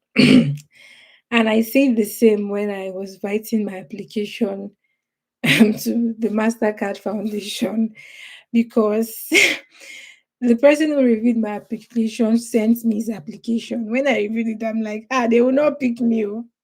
Because if this person has gone through this thing, me, they will not pick me. I literally was saying that I'm sure that they would not pick me. I remember literally saying that I'm like, oh no way, I'm not gonna be picked because I've seen a situation that I know this guy must be picked, right? So to let you know that this worry that you're carrying and this question that you're asking, it's not just a thing that you're just the first to think about it. But did I apply?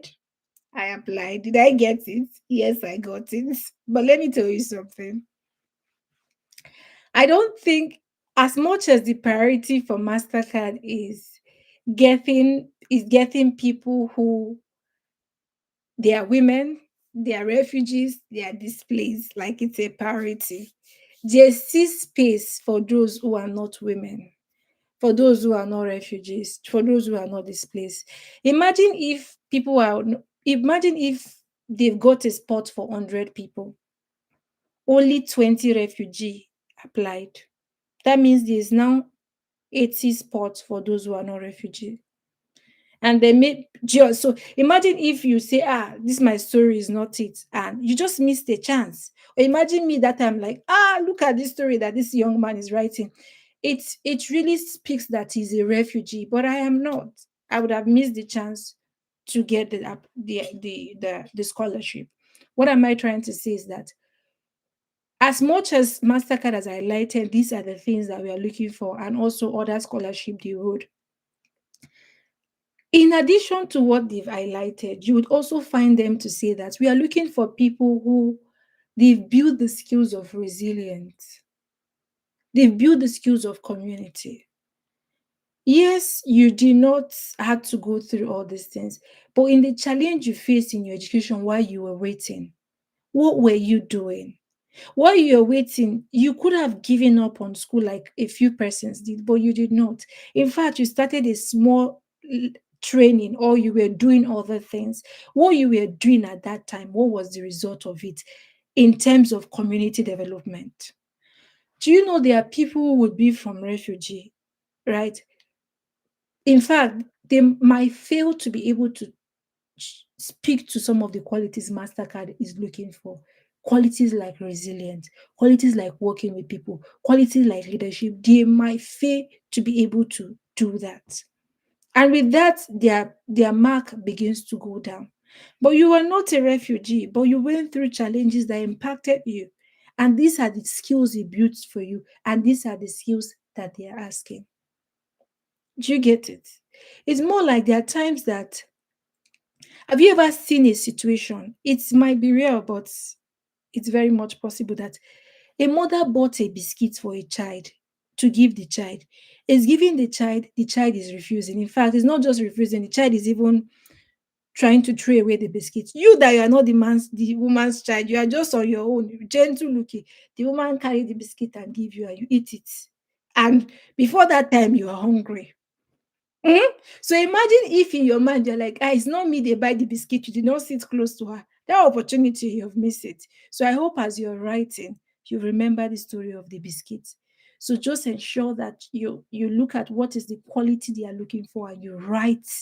You write in a way that you're answering the question. It's the quality, those key things they are looking for. Because as the marker, you know what how they mark this thing. I don't know for MasterCard, but how they mark is they've got a criteria, like as they are marking, they've got like a criteria, a scorecard. So they are then checking, did you tick this box? They give you your mark. They give you your mark. Somebody who is in a refugee, he just stand in only that refugee, did not tick any box. Do you think if they're marking over 20, that person will get over 20? Is the question, are you ticking the boxes? I don't know if I was able to answer your question. And if you have anyone, please ask me again. You've got me for close to an hour again to ask me because I know after this call, maybe I'll be very slow with responses and all. So please, you can drain me as you like just now. So yeah.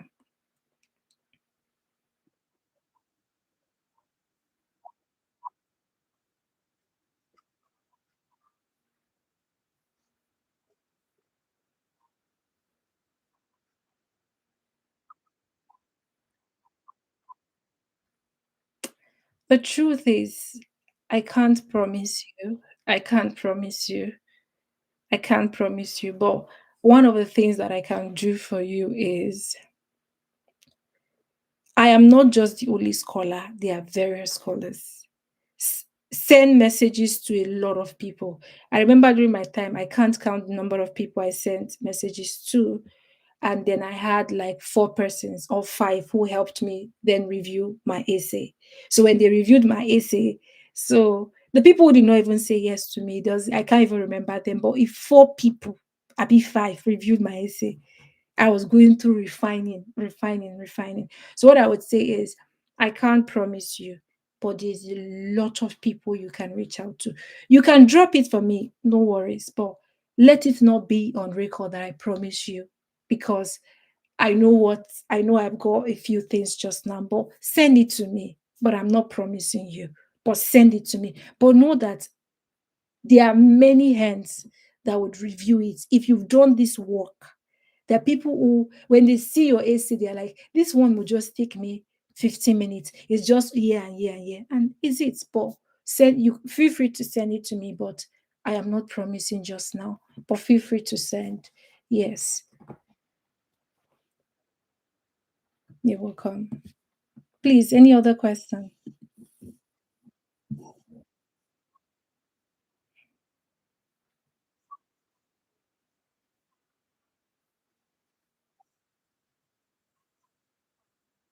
Oh, mm, yeah,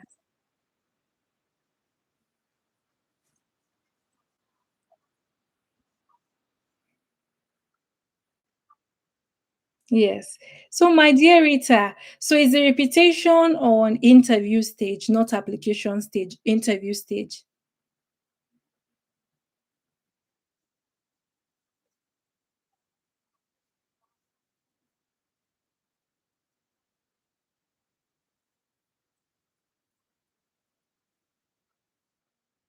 Okay, so what I would say to the person is, Rita, again, if you've applied before and you got to an interview stage and you didn't pass, you didn't scale through the interview stage, and now you're applying again, I would tell the person that put more effort to apply, to apply in applying for the second time.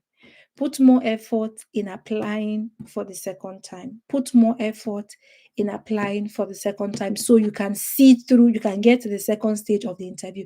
Because if you just feel like, oh, I will just do the application anyhow, or I will even send the same application without improving it, you might not get to the second stage of interview. I would say put more effort to see that you get to the second stage. And when you get to the interview, what I would say is you would obviously prepared on your own, but there's knowledge with people. So during my interview, I can tell you, I think I've got like four people who coach me. Like, get from the wisdom of people. Like, goodness. So people where I was up 12 a.m., 1 a.m., somebody was coaching me, coaching me, coaching me. So I'm a product of grace of God and the people in my life, mentorship. Imagine only interview, I've got four people, they are doing mock with me. This one will do, this one will do. I'm practicing. I think you need to practice with more people, practice with more people. That's what I would say. When it comes to you scaling the interview, practice with, because that's what worked for me. Some people say, oh, I did not practice, and they got it. But one of the things that worked for me, I practiced with different people. I was up practicing. So I would say, draw from the wisdom of men and women when you reach that interview stage, right? So you, when we reach that stage, maybe we can have a session like this, but I don't know. I don't know. I'm not promising again, but let it be that you draw from the ways of people. I don't know if this was helpful. Rita, what do you think? If you go another question as well. Rita, are you there?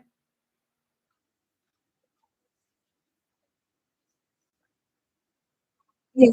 So yes, so right now I don't want you to think about interview because now you are at this the most important stage is get your application right and do your best, improve it. Because if you do not scale this first stage, then there's the second stage is not guaranteed. Do you understand? So let's get more questions as well.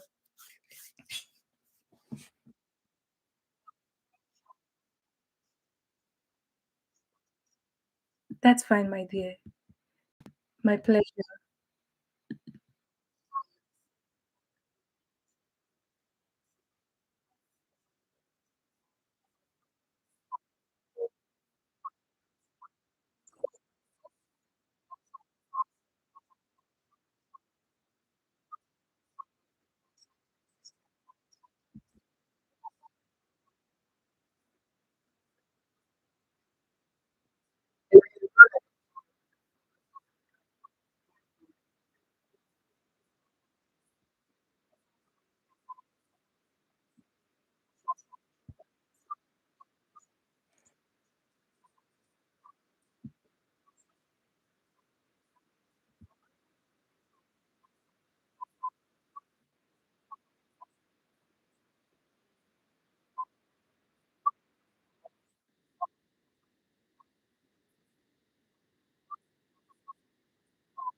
Thank you so much, Margaret. That's such a great question, and you just really brought my attention because I've not addressed it.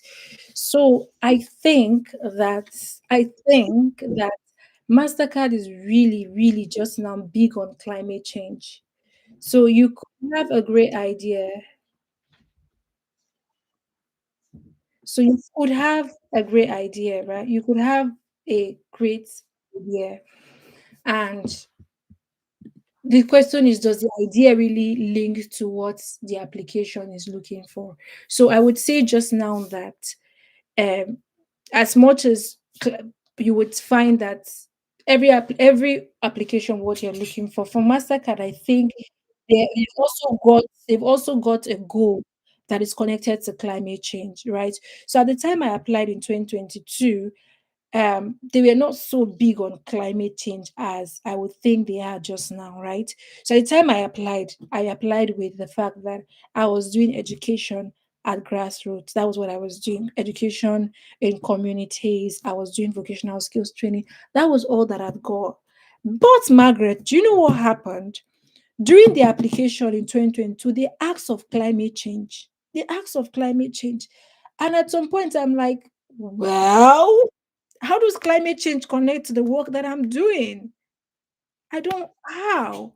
But they were not so like it was not like we were really this like core area. But I think my at my time they were sort of introducing climate change a little bit, but they asked the same question, Margaret. They did.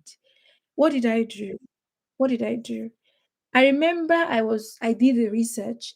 I probably may I'm not saying let ChatGPT not write for you, please. At the point where I used ChatGPT is I took my concern to ChatGPT. Maybe because I did not have so much people to have asked, right? I say ChatGPT, me, I have been teaching on, and these people are telling me climate change. How will I explain climate change to what they're asking me? I remember the sorry, but say, do you want to just mute a little bit? Thank you. Thank you.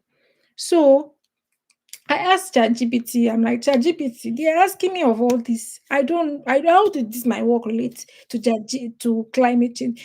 ChatGPT now asked me a question that, while you are teaching these children, was there a time that you were talking about, they should not litter the ground? It was asked, I think ChatGPT was interacting with me, what did I do? I'm like, oh, I'm not something. That question came I think during my interview or the application, I just cannot remember, but I know I chatted with ChatGPT on this question. ChatGPT said, "Oh, did you ever tell them not to litter the ground? Did you ever tell them to keep the community, the classroom clean?" I'm like, "Yeah." ChatGPT now told me that. In fact, waste management, keeping the community clean that you've been talking about is linked to climate change. I didn't know that is linked to climate change ever in my life. ChatGPT gave me the idea, and in a way, ChatGPT do it for me. So when I was responding, like I'm an advocate of climate change. I'll give you an example. There's one of the scholar who what she was doing was with breast. You should check up Tracy. Tracy. She's doing things. She's working on on mother's milk, like on breastfeeding, milk for toddlers. That's what she's working. So when she got this question of climate change, Tracy was asking, how did I work with providing milk for newborn babies linked to climate change? I don't. Then somebody now told her that because she's doing that in a healthy way, they are not using machineries, that would affect the society. So she's climate change conscious. Because, do you understand?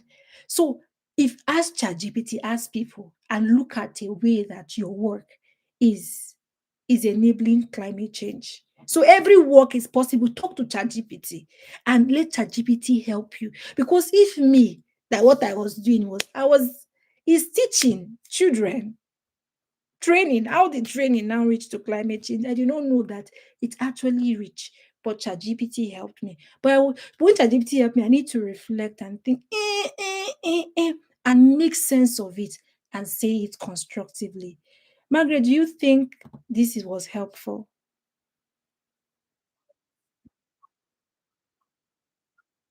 Thank you. Have you got any other question? Yes, please.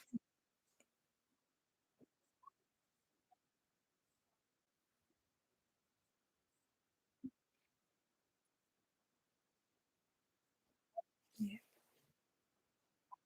Okay.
So thank you so much, Praise, for raising this. I really appreciate that you didn't keep quiet. It gladdens my heart. Thank you. So, Praise, we would try to answer that question collectively as a team. But I've seen Hawa Ibrahim raise her hand. So Awa, do you want to answer the question or you've got a separate question? But just to quickly say, Awa Ibrahim is a team at an organization I'm running. So Awa, thank you for joining. Thank you. I really appreciate seeing you. It gladdens my heart. Do you want to answer the question or you've got a separate question, Awa? Thank you.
It's not biodegradable from.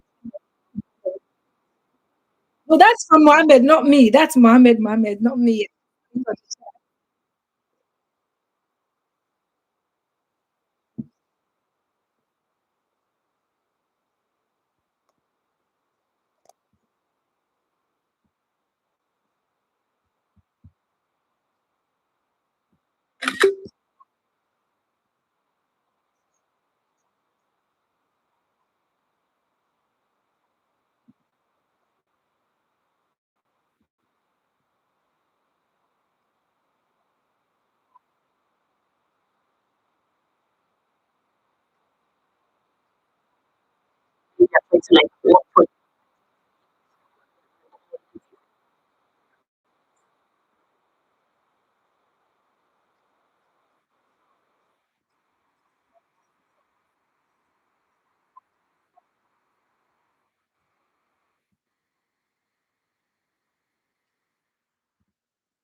Thank you. Praise, do you want? I think I see your hands is raised. I don't know if you have any comments, and before I comment on it, but thank you so much.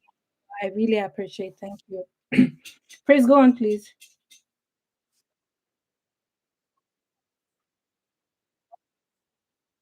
Good. Good. Okay, so that's the hand from before.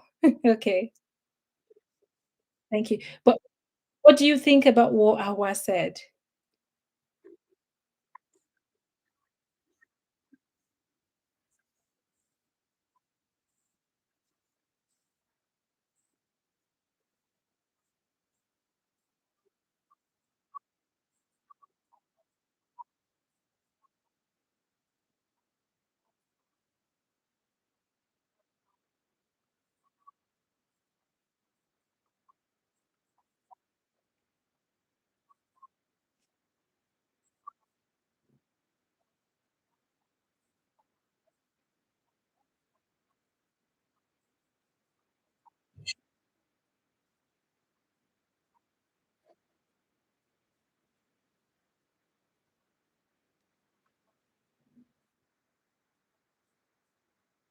Okay, praise, can I, praise. Can I ask you to hold on? I see Aisha. Aisat's hand is up. What we'll do is, I don't know if Aisat wants to contribute to this conversation. If she wants to, I would invite her to come. And when she's done, we would answer the question. Okay? Is that fine, praise? So Aisat, do you want to respond to the question?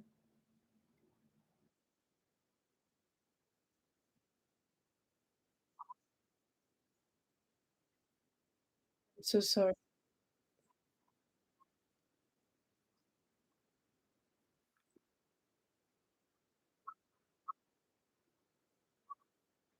Thank you. Thank you. Thank you.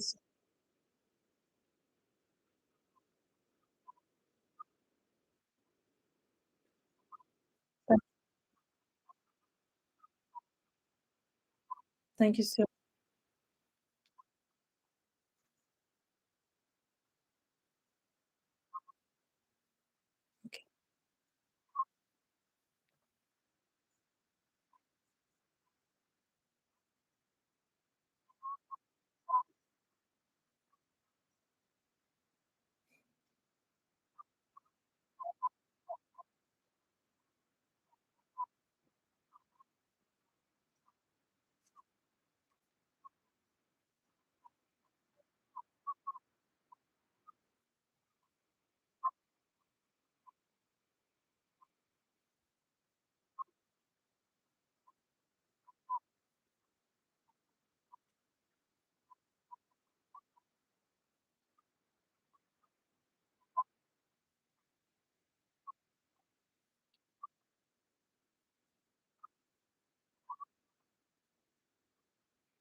Okay. I mean, that's okay, my dear.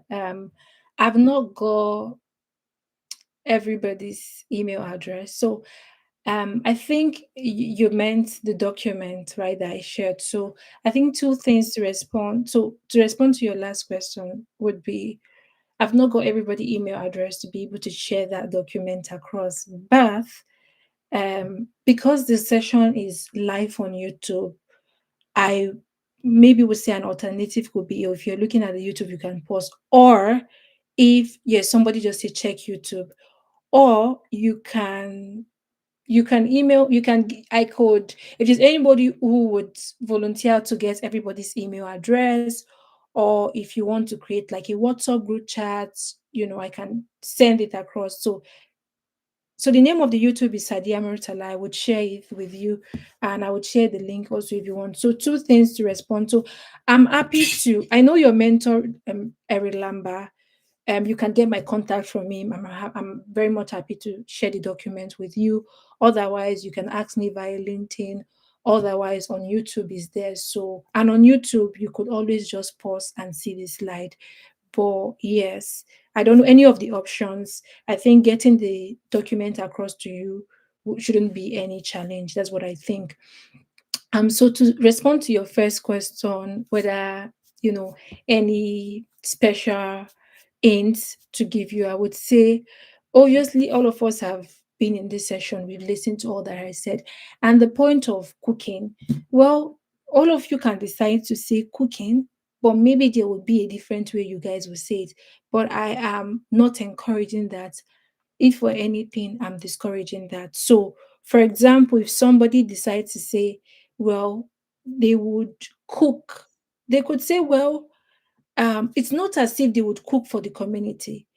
They could say, for example, that they would one of the things they do to raise funding for courses, like for example, if any of the scholars are going through anything, they could say, for example, or they would so there's something that happens here in the UK. I'm not saying you should go and write it. When you want to raise funding, you raise funding through food. So if you want to raise funding for any scholar, you can say, oh, you can do food, and you can tell scholars to come and purchase this. But another thing, you can say, oh, you normally volunteer to share food when it's people's birthday, and that sort of bring people together, rather than saying, oh, you will do food where you invite people. So there are different way you can tweak it. Remember, we can be saying the same thing, but there's a way we would say it that sort of would differentiate it. And any special hints that I would give you that would make you competitive, I would say, is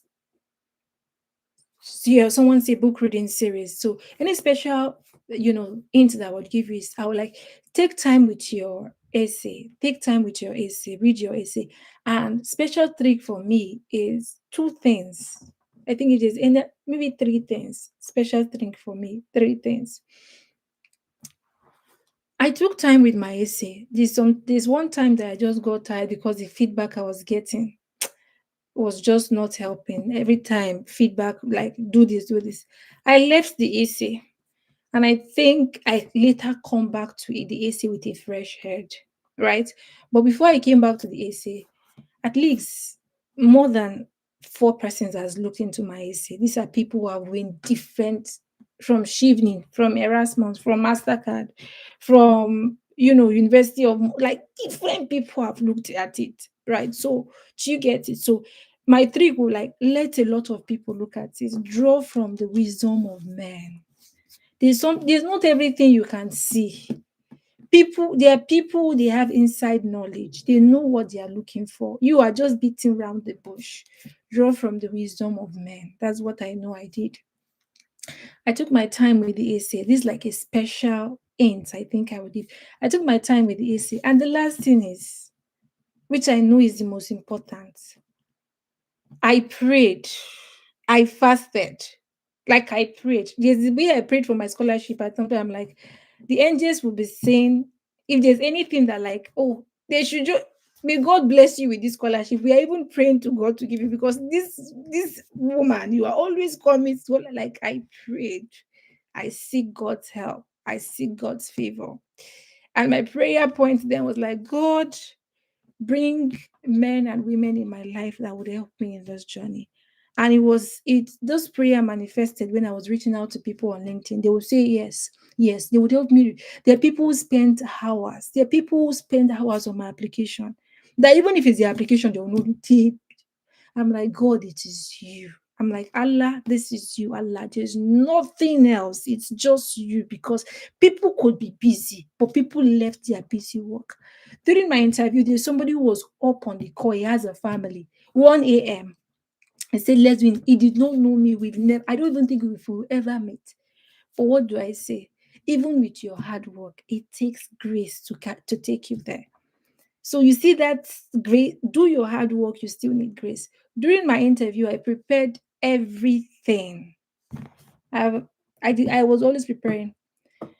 I when they were asking me the question, I talked and talked, and I never knew I did not answer the other part of the question. It's somebody that then caught me in the middle and said, well, we enjoy your story. We've not answered the second part of the question. That's how I answered. If not, I would have missed a mark. Would you not call that grace? So what am I saying? So I think it is any special thing I will tell you that I know it worked for me. Take time with your application, draw from the wisdom of men, and pray. So let's see how we can try and answer.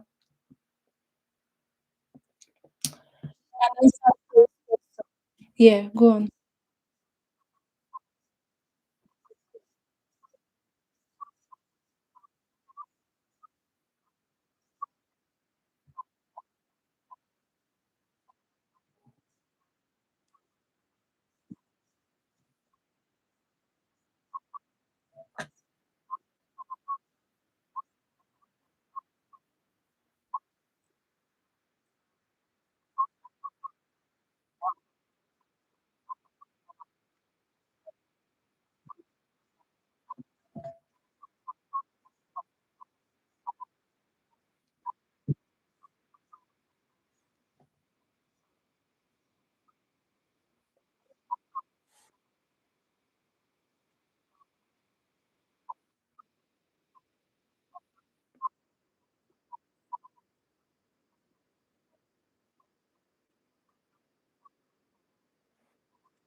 Thank you so much, and thank you for sharing as well. Yeah, and you're right with it. Just shoot your shots because I didn't think I had a unique story, but I think I had a story. And who knows if I had never sent that story, maybe I would not get the opportunity. So try, but try well. And I'm wishing you all the best. And seek the help of God. Seek the help of God. Yeah, and draw wisdom from men. Praise, let's answer your question. Let's go. So, Praise, you know we're going to do this just now. Yes. So, Praise, the way you are saying the question as it's sweetening you in your mouth, start saying it. So that we are going to answer it step by step. So let's start with the question because I'm going to write it and let's see how we're going to, respond to it. Go on, Praise.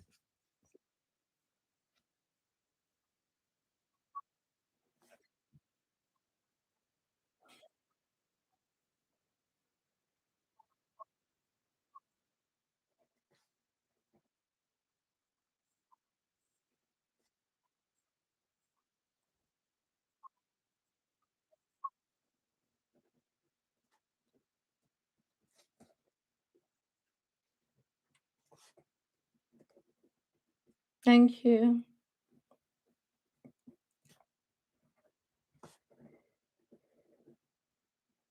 So, guys, thank you so much again for raising this, Praise. So, Praise, they said, tell us about your current idea. They're telling us they want to just have a sense that they want to have a sense of what you're doing just now and what course is you're interested in, right? So, for example, before I came for my postgraduate, the course I was interested in was in children education. But when I was doing my undergraduate, because I then developed love for was now employment. I'm now about employment for young people. In fact, my master's dissertation was about employment. Do you understand? So, would you not say maybe it has not completely changed because I'm still within the educational sector?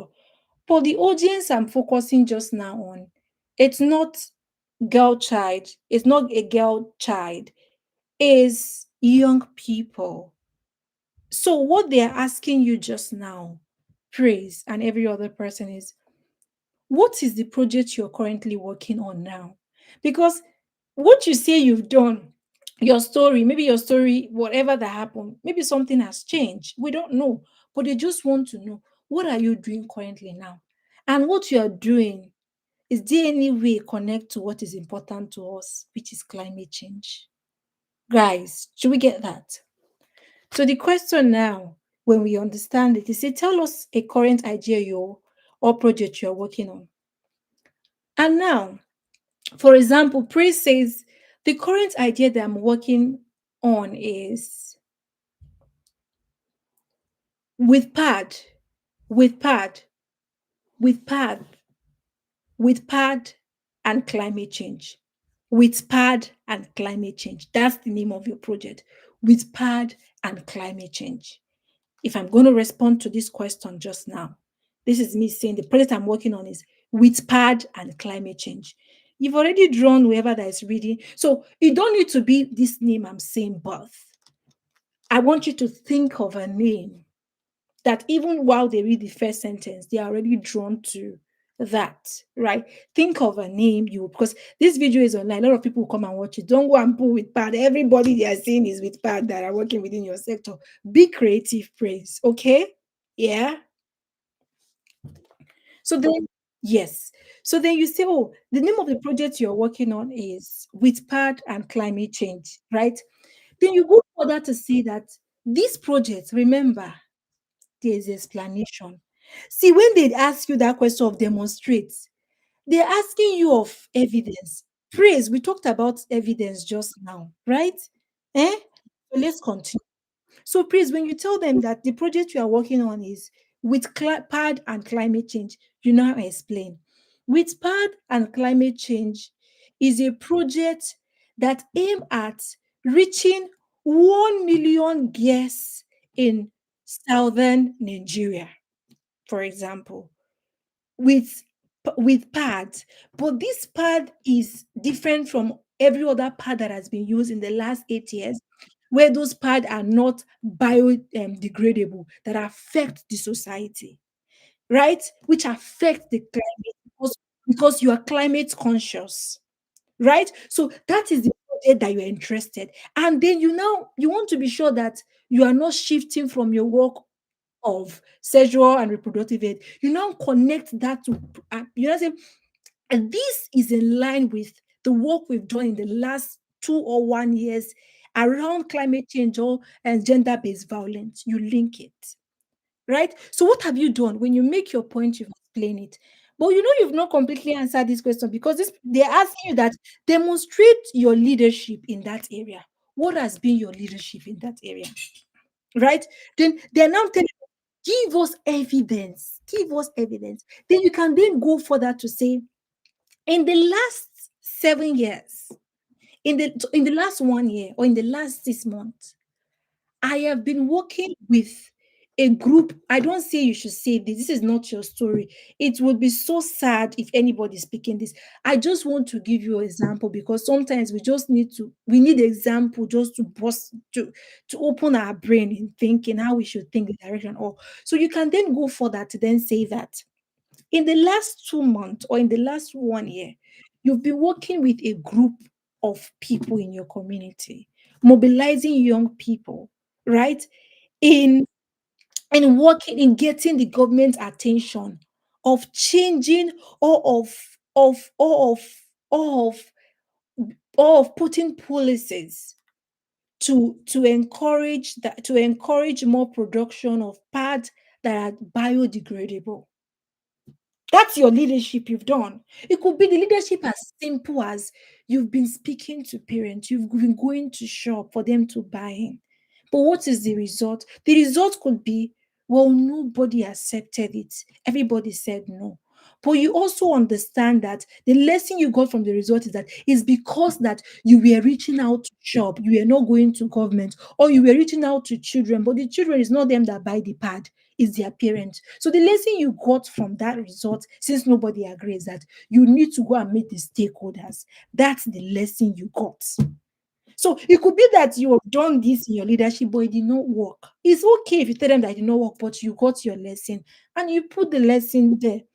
So the next question it says that how your leadership experience. Can you tell me the next question? Yeah,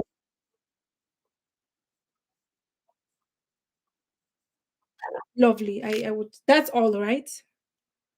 Good. So how would your leadership experience contribute to climate change and sustainability? You can get see that from the lessons you got from the field project that did not work, right? Where you then learn that, oh, we need to engage the parents because they're the one that buy the parts, right? Now you are now working with parents or with government in such a in with parents or in government with government where they are now you are at the stage where there is a bill. It's not yet in the law, right? Where the government is ensuring that all parts that are being produced are biodegradable, which if this thing gets into the law, it's going to then there's a future for us in the next 3 years for us to have a community where at least in terms of pad would be reducing climate change carbon emission at this rate, or we are contributing to climate change, or we're going to have a society where at least 50% or 80% of its populace in your country, in your state, they are using it. So this is how we are contributing to the stability of climate change. Does this make sense in any way? This is not the best of response, but I want to tell you that this is just to broaden your mind on how you can think about it. But just be very honest. What do you think, Praise, about this response? Just be very honest.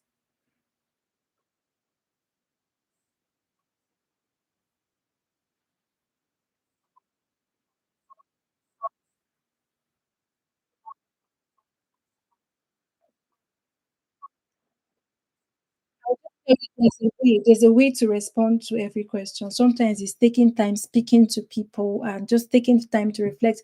Any other question before we call it a day?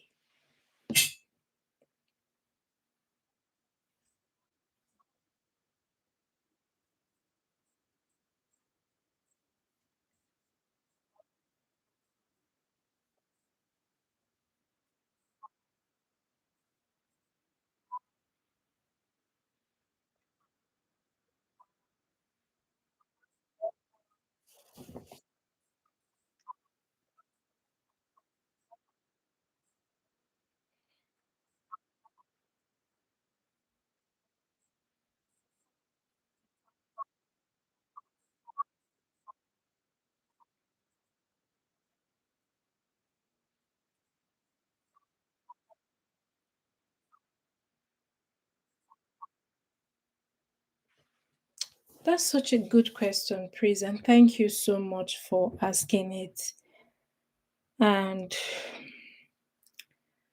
I believe you've done well to even speak about it and the way you talk about it. And this is me throwing you flowers virtually. So well done, Praise. Well done. Well done.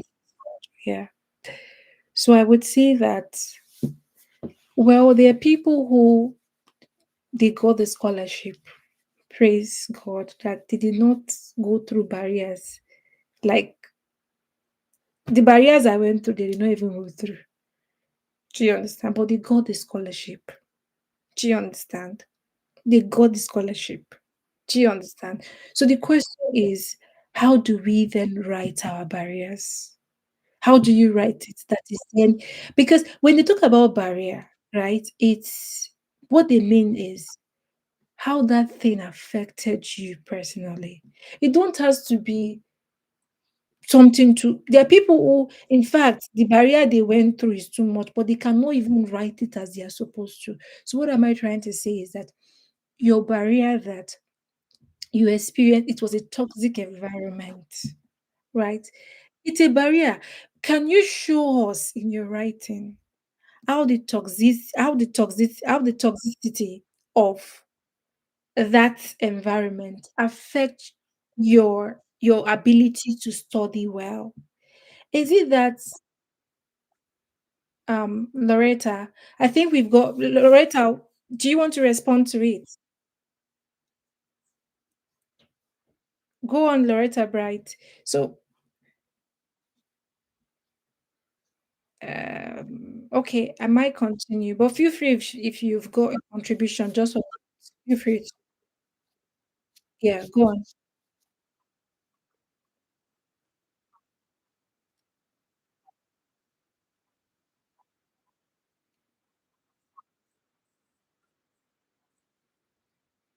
Okay, at what point? And do you want me to respond to praise and then we can take the question?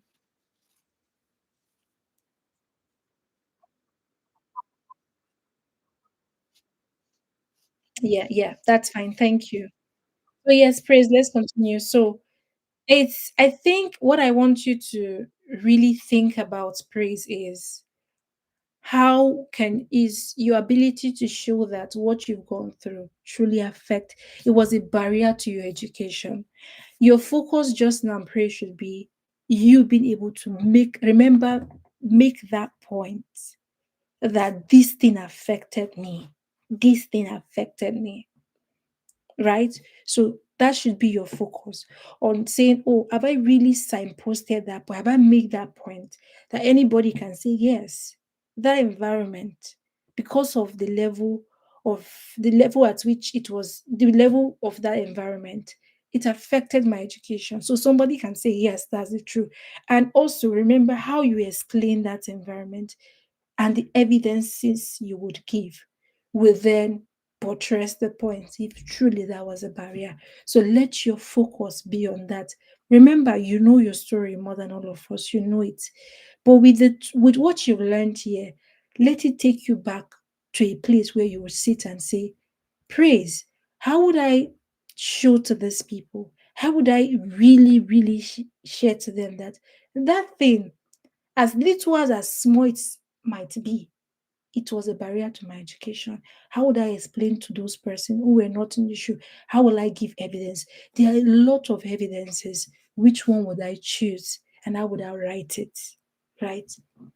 Remember, as I said, there are people who, when I met here, I'm like, which barrier you got? But obviously, who am I to say they don't have barrier? Because they've got barrier. They know their story. I don't know their story. It's the way they've written it. I've got no idea how they've written it, but they've written it to say, do you get it? There's a barrier. But what Mastercard is looking for, guys, is people, and not just Mastercard, every other scholarship. What they are looking for is surely people who have shown that, oh, I've experienced barrier, but I didn't give up. In fact, that barrier, that pain pushed me to do community work. I was strong because they want people who are resilient, they want leaders, they want people who build community. Praise, you think this has been helpful? Thank you. So let's take Loretta question, please. And I can see Mohammed asking that the last question. So we'll try and respond to the last question.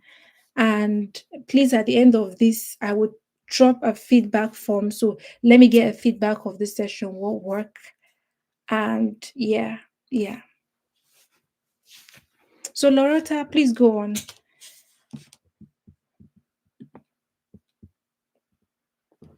And Abdullah, you can write the question of number 3 out for the chat for me, please.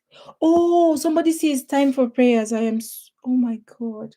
I am so sorry. I don't know there's differences. I just hope you've gone to pray. I am so sorry. It's not yet time prayer here, but I am so sorry. Please, if you need to leave to go and pray, let me know. Ooh, I'm so sorry. Honestly, I wasn't checking the chat. So, Loretta, do you still want to ask your question? Abdullah, you can ask your question, and anybody can then read number three for us, and we can end the session. Everybody, you can go pray, catch up with every other thing. So, Abdullah, ask your question so we can allow people go, please. So people can go because this session is recorded. Please feel free to go. It's recorded. You can always come and watch it, please. Abdullah, ask your. You say? Oh, sorry, Abdul Malik, ask your question.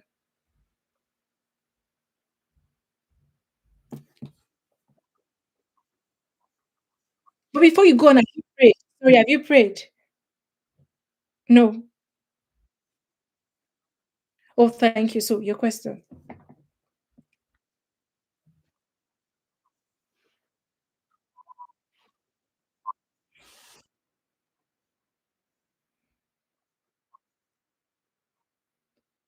What experience? What experience?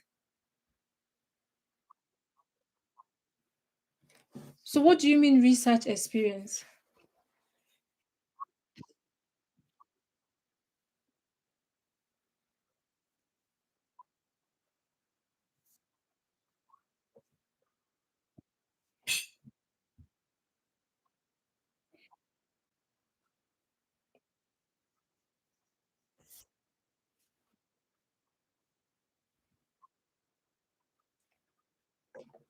No, I don't think they are looking for any research. Yeah.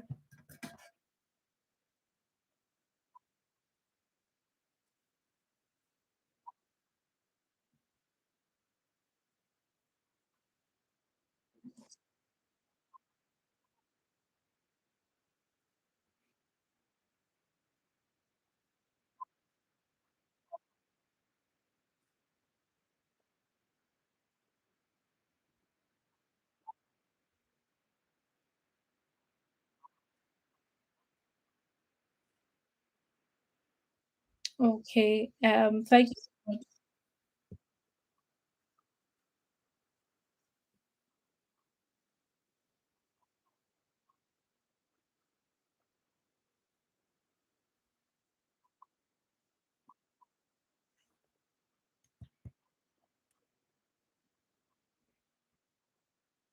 Oh, thank you so much. I appreciate Abdul Malik. So, I don't think Mastercard does that for masters. I think it's when you're going for maybe PhD, you would be asked that. But I don't think Mastercard, except if things has changed, I'm not aware. But I don't think Mastercard asks if you've done any research paper. I don't think they do. Yes, but maybe for applications that they ask, I think it will be nice if you've done any research, you put your your publication there, the link to it there. Maybe that would count in terms of mark. I'm not sure. But with Mastercard at the time that I submitted my application in 2022, I don't think I saw anything of such. And I don't think if even if they have it just now, which I don't think they do, but if they do have it just now, I don't think that should be a thing if you don't have it. So the key things also always remember is, do you meet the key criteria and how are you communicating that if you do? Yes. Thank you. Let me have Loretta and I'll take the third question and we can all, go have some rest. Thank you.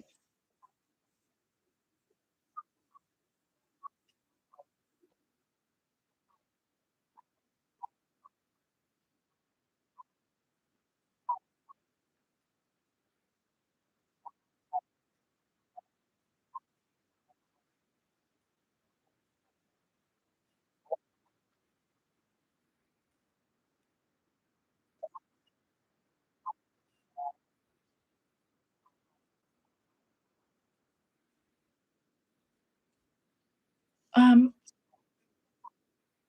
oh, I've not responded. Okay, I think you're talking about the part where praise God asks, how would you experience Do you want to say the question again? Praise God, please.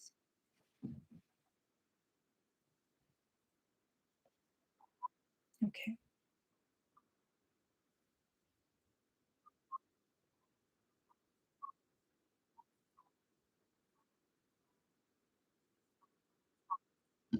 Yes. So that part, if is it the same part you're talking about, Loretta?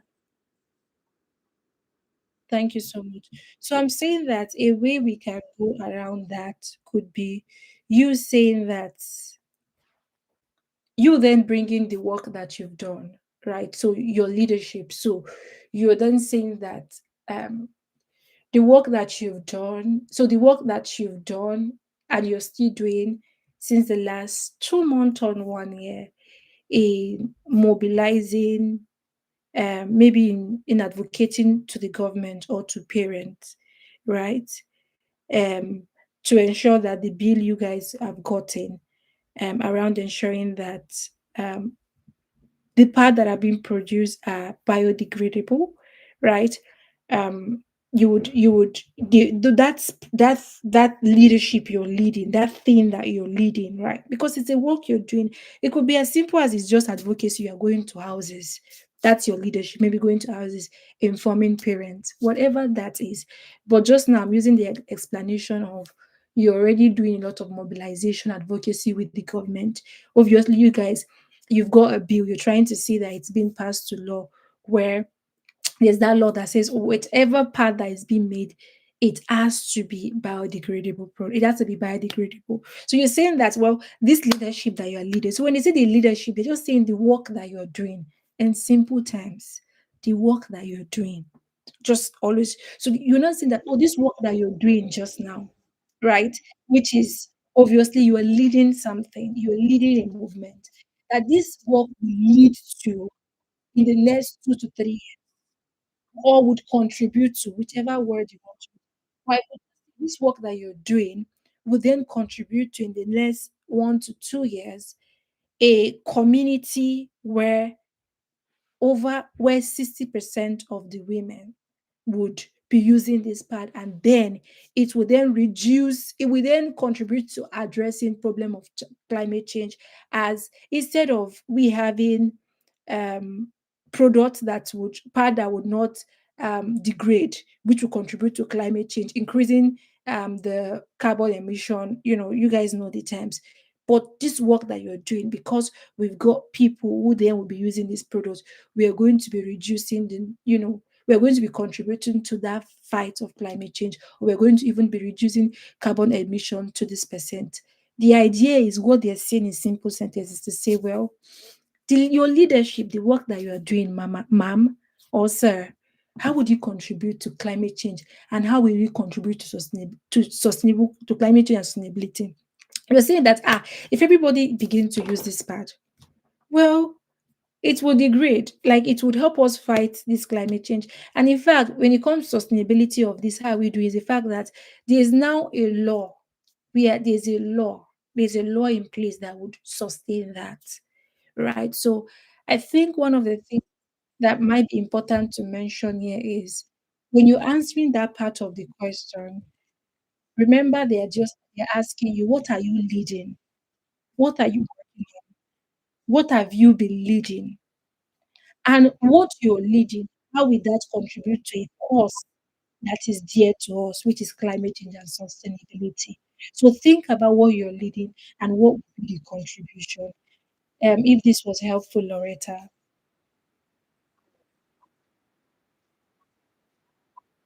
thank you. Do anybody want to read any of the questions have not respond to, and we can call it a day? Mohammed, you want to respond to any of the questions? I think you've got one question that you're like, oh, I should answer that. Future something. Yeah.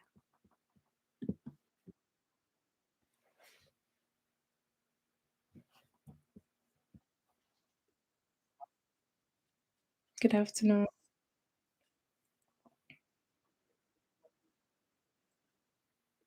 Good.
Okay, thank you. So, can you can you say the question, one after the other so we can break it? So maybe you start one and you pause, and all of that. Yeah.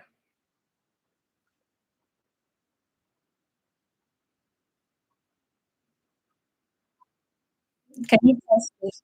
Can you pause there, please? Thank you. So, you've said all your story and we've heard you. Mastercard want to be sure that they are working with someone who's got goal. You've got a goal. They've listened to you. Have you got a goal? They want someone who has got a goal. So you've gone through. So the question they're asking you, this question, Mohammed read, is a question of, have you got a goal that we can work with you? So that question is literally saying, what is your goal? What do you want to do? I remember in my application, I said in the next, you don't need to say the same thing, guys. You could say something better and something different. I remember in my application, I see in the next 4 years, I would be pursuing my PhD in, I think, I know I said something and then international development. I said something before international development in the next 4 years. That was what my goal was there. Say the other question, please. Thank you.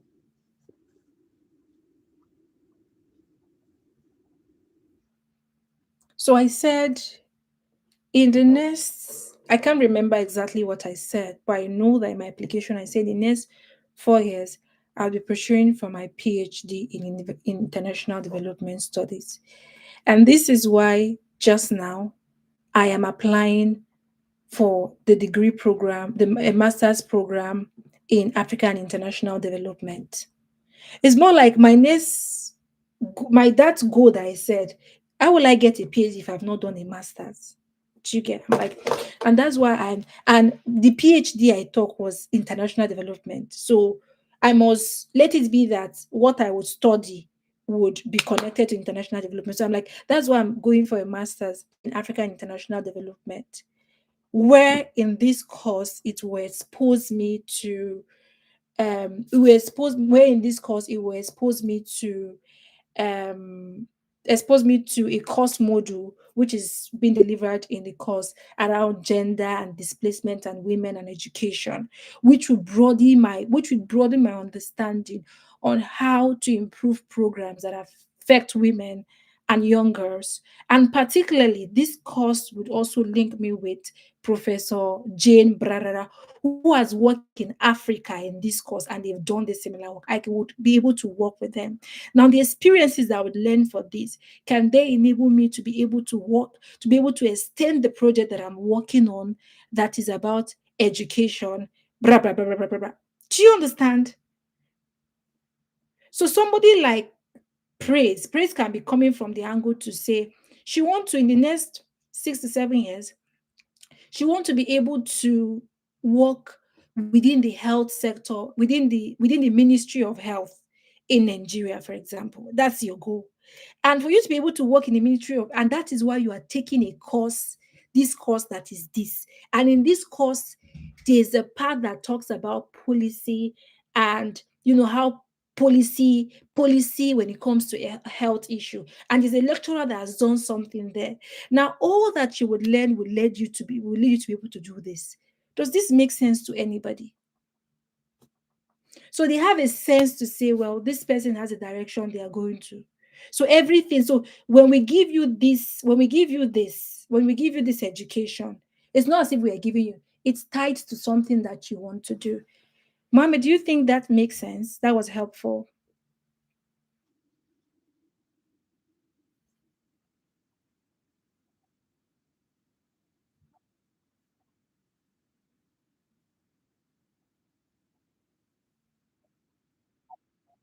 No, I think I'm the only one. Sorry. Go on. I'm sorry. Sorry for cutting you short. I'm sorry. Apologies.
So the truth is, I don't think, maybe I'm the only, I don't know, but I don't think people talk about PhD. I don't think it's because the work I would, because I would, by the grace of God, I would be in the academia. So, do you understand? So, everybody's goal is different. So, there are people who would say, well, my goal is I want to come back and establish my organization. That's their goal. But for me to be able to establish my organization to do this work, I need. So somebody can, so to answer your question, no, you don't have to. People don't even. If it's not your goal, you don't need to put it, right? You don't need to put it at all. Do you get it? So somebody can say, my goal is in the next 5 years, I want to, I want to have, I want my organization to push a policy, a national policy that would ensure that no part produced in Wulololo community that is not biodegradable. And that is why that is why my plan for the next 1 year is to pursue. That is why my next plan to getting this goal, to achieving this goal, is to first pursue a master's where I would learn this and this from these people. Which after the master's, in the next 2 years, I would be building network through this. So you can even break down the different things you will do before it will take you to that 5 years you talked about. Do you get it? So please, it's just for you to see that. And there's something you said, Mohammed. These people, they are thrown up. They are thrown off when you talk one big goal that they know you are just talking. Sometimes it's the simple things, I promise you. Sometimes it's just the simple things, and you're like, this person is saying truth. That other person, I know you are just saying it, you will not do it. So sometimes it's just the simple things. When you say you want to go to UN, they will look at you and say, you say you want to go in UN, you did not break down how you will get to UN. They'll say you are just talking. It's about evidence and explaining your ways. If you cannot explain it, please stick to that one that you know you want to do and you can explain it. Sometimes it's the simple things. I just hope this call has been very helpful. And I thank you all for joining. It's been close to 10 minutes, is going to be 4 hours. Yes, it's going to be 4 hours we've been on this call. So thank you so much, all of you, for joining. Thank you for staying till this moment. I am wishing you all the best. I'm wishing you success all through. And also, I would say, as you are working hard, you're doing your best, you're taking time with your essay. Draw from the wisdom of men and women. Draw from the wisdom of men and women. And there's something called grace. There's something called grace. I hope you would find grace. And I hope also that you would extend goodness to other people. As you would reach out to people, you'd reach out to people. And if I'm going to wrap up just now, I would say that sometimes the things that we are struggling in, we are trying to get. Sometimes the solution, how we get it, is not just focusing on ourselves. It's when you reach out to another person, see how you can help them, even if though they're going through what you're going through. So I would hope that you would extend kindness to other people. Praise you, and this your question. Ask this question, and that is it. We'll call it a day.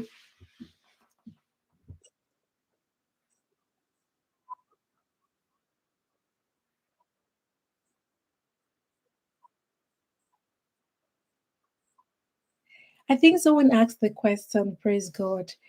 And I'm going to be very honest. I can't promise you that I will. I can't promise you because I've got already a few essays to review, but I can't promise you. But I don't know if you heard when I said there are a lot of people online. If you've done this work we do, you've done your homework well.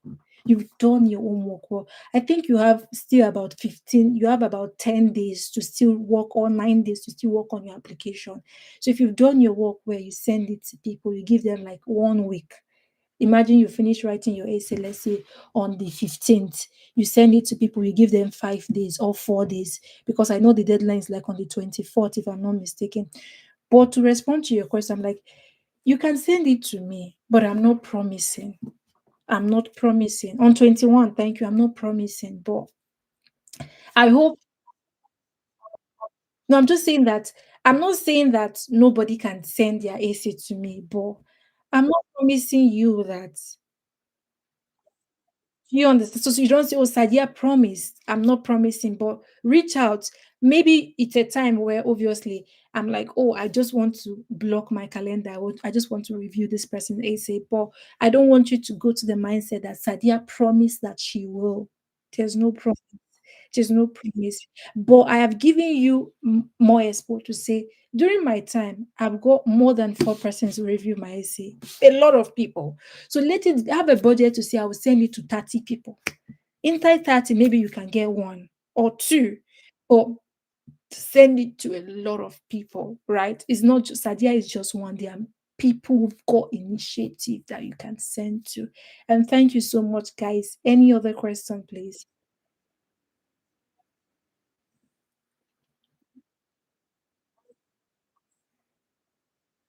Well, how it works is feel free to.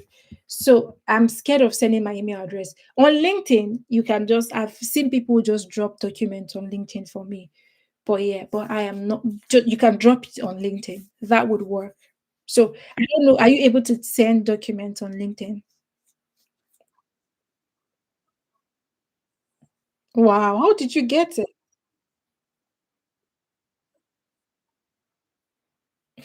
Okay. Okay. That's fine, guys. Yeah, yeah. Yeah, yeah. And if any case this session has been insightful for any of you, as you write, just if you think of, oh, I need to say thank you to Sadia, represent the thank you with prayers. I think it will go a long way for me. And I wish you guys all the best. And I pray that God will show up for you. God will bless all that you will do. And the people you would reach out to, they'll be happy to help and support. This is my own part, my own contribution. And I pray that God would bless it. And I pray that it would be successful. Thank you so much, guys, for joining. And I'm wishing you a beautiful rest of your afternoon or evening or morning. Thank you. All right, bye. There's a link, there's a feedback link. I mean, there's a feedback link. Sorry, I almost forgot. Can we, this is the link. Just send me what you think about the session. So, yeah, that's the link.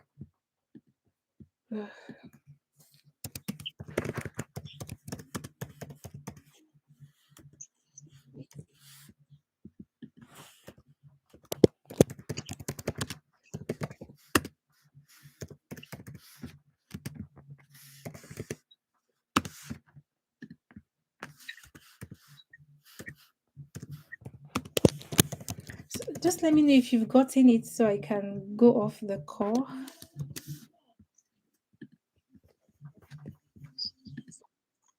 All right, guys. Thank you so much. I wish you. I can't copy it, or well, I don't know why you can't copy it. I've sent it once.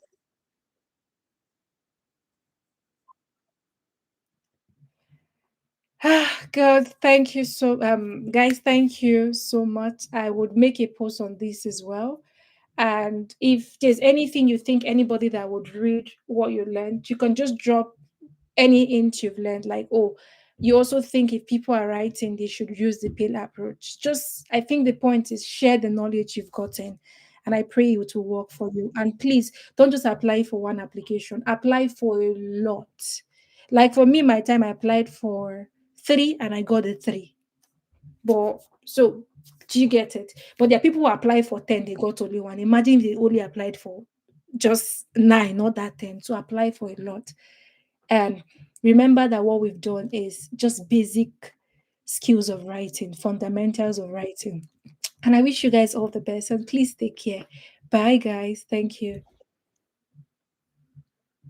Yes, I will attach it on the LinkedIn channel. Thank you. Bye, guys. Thank you. Bye bye.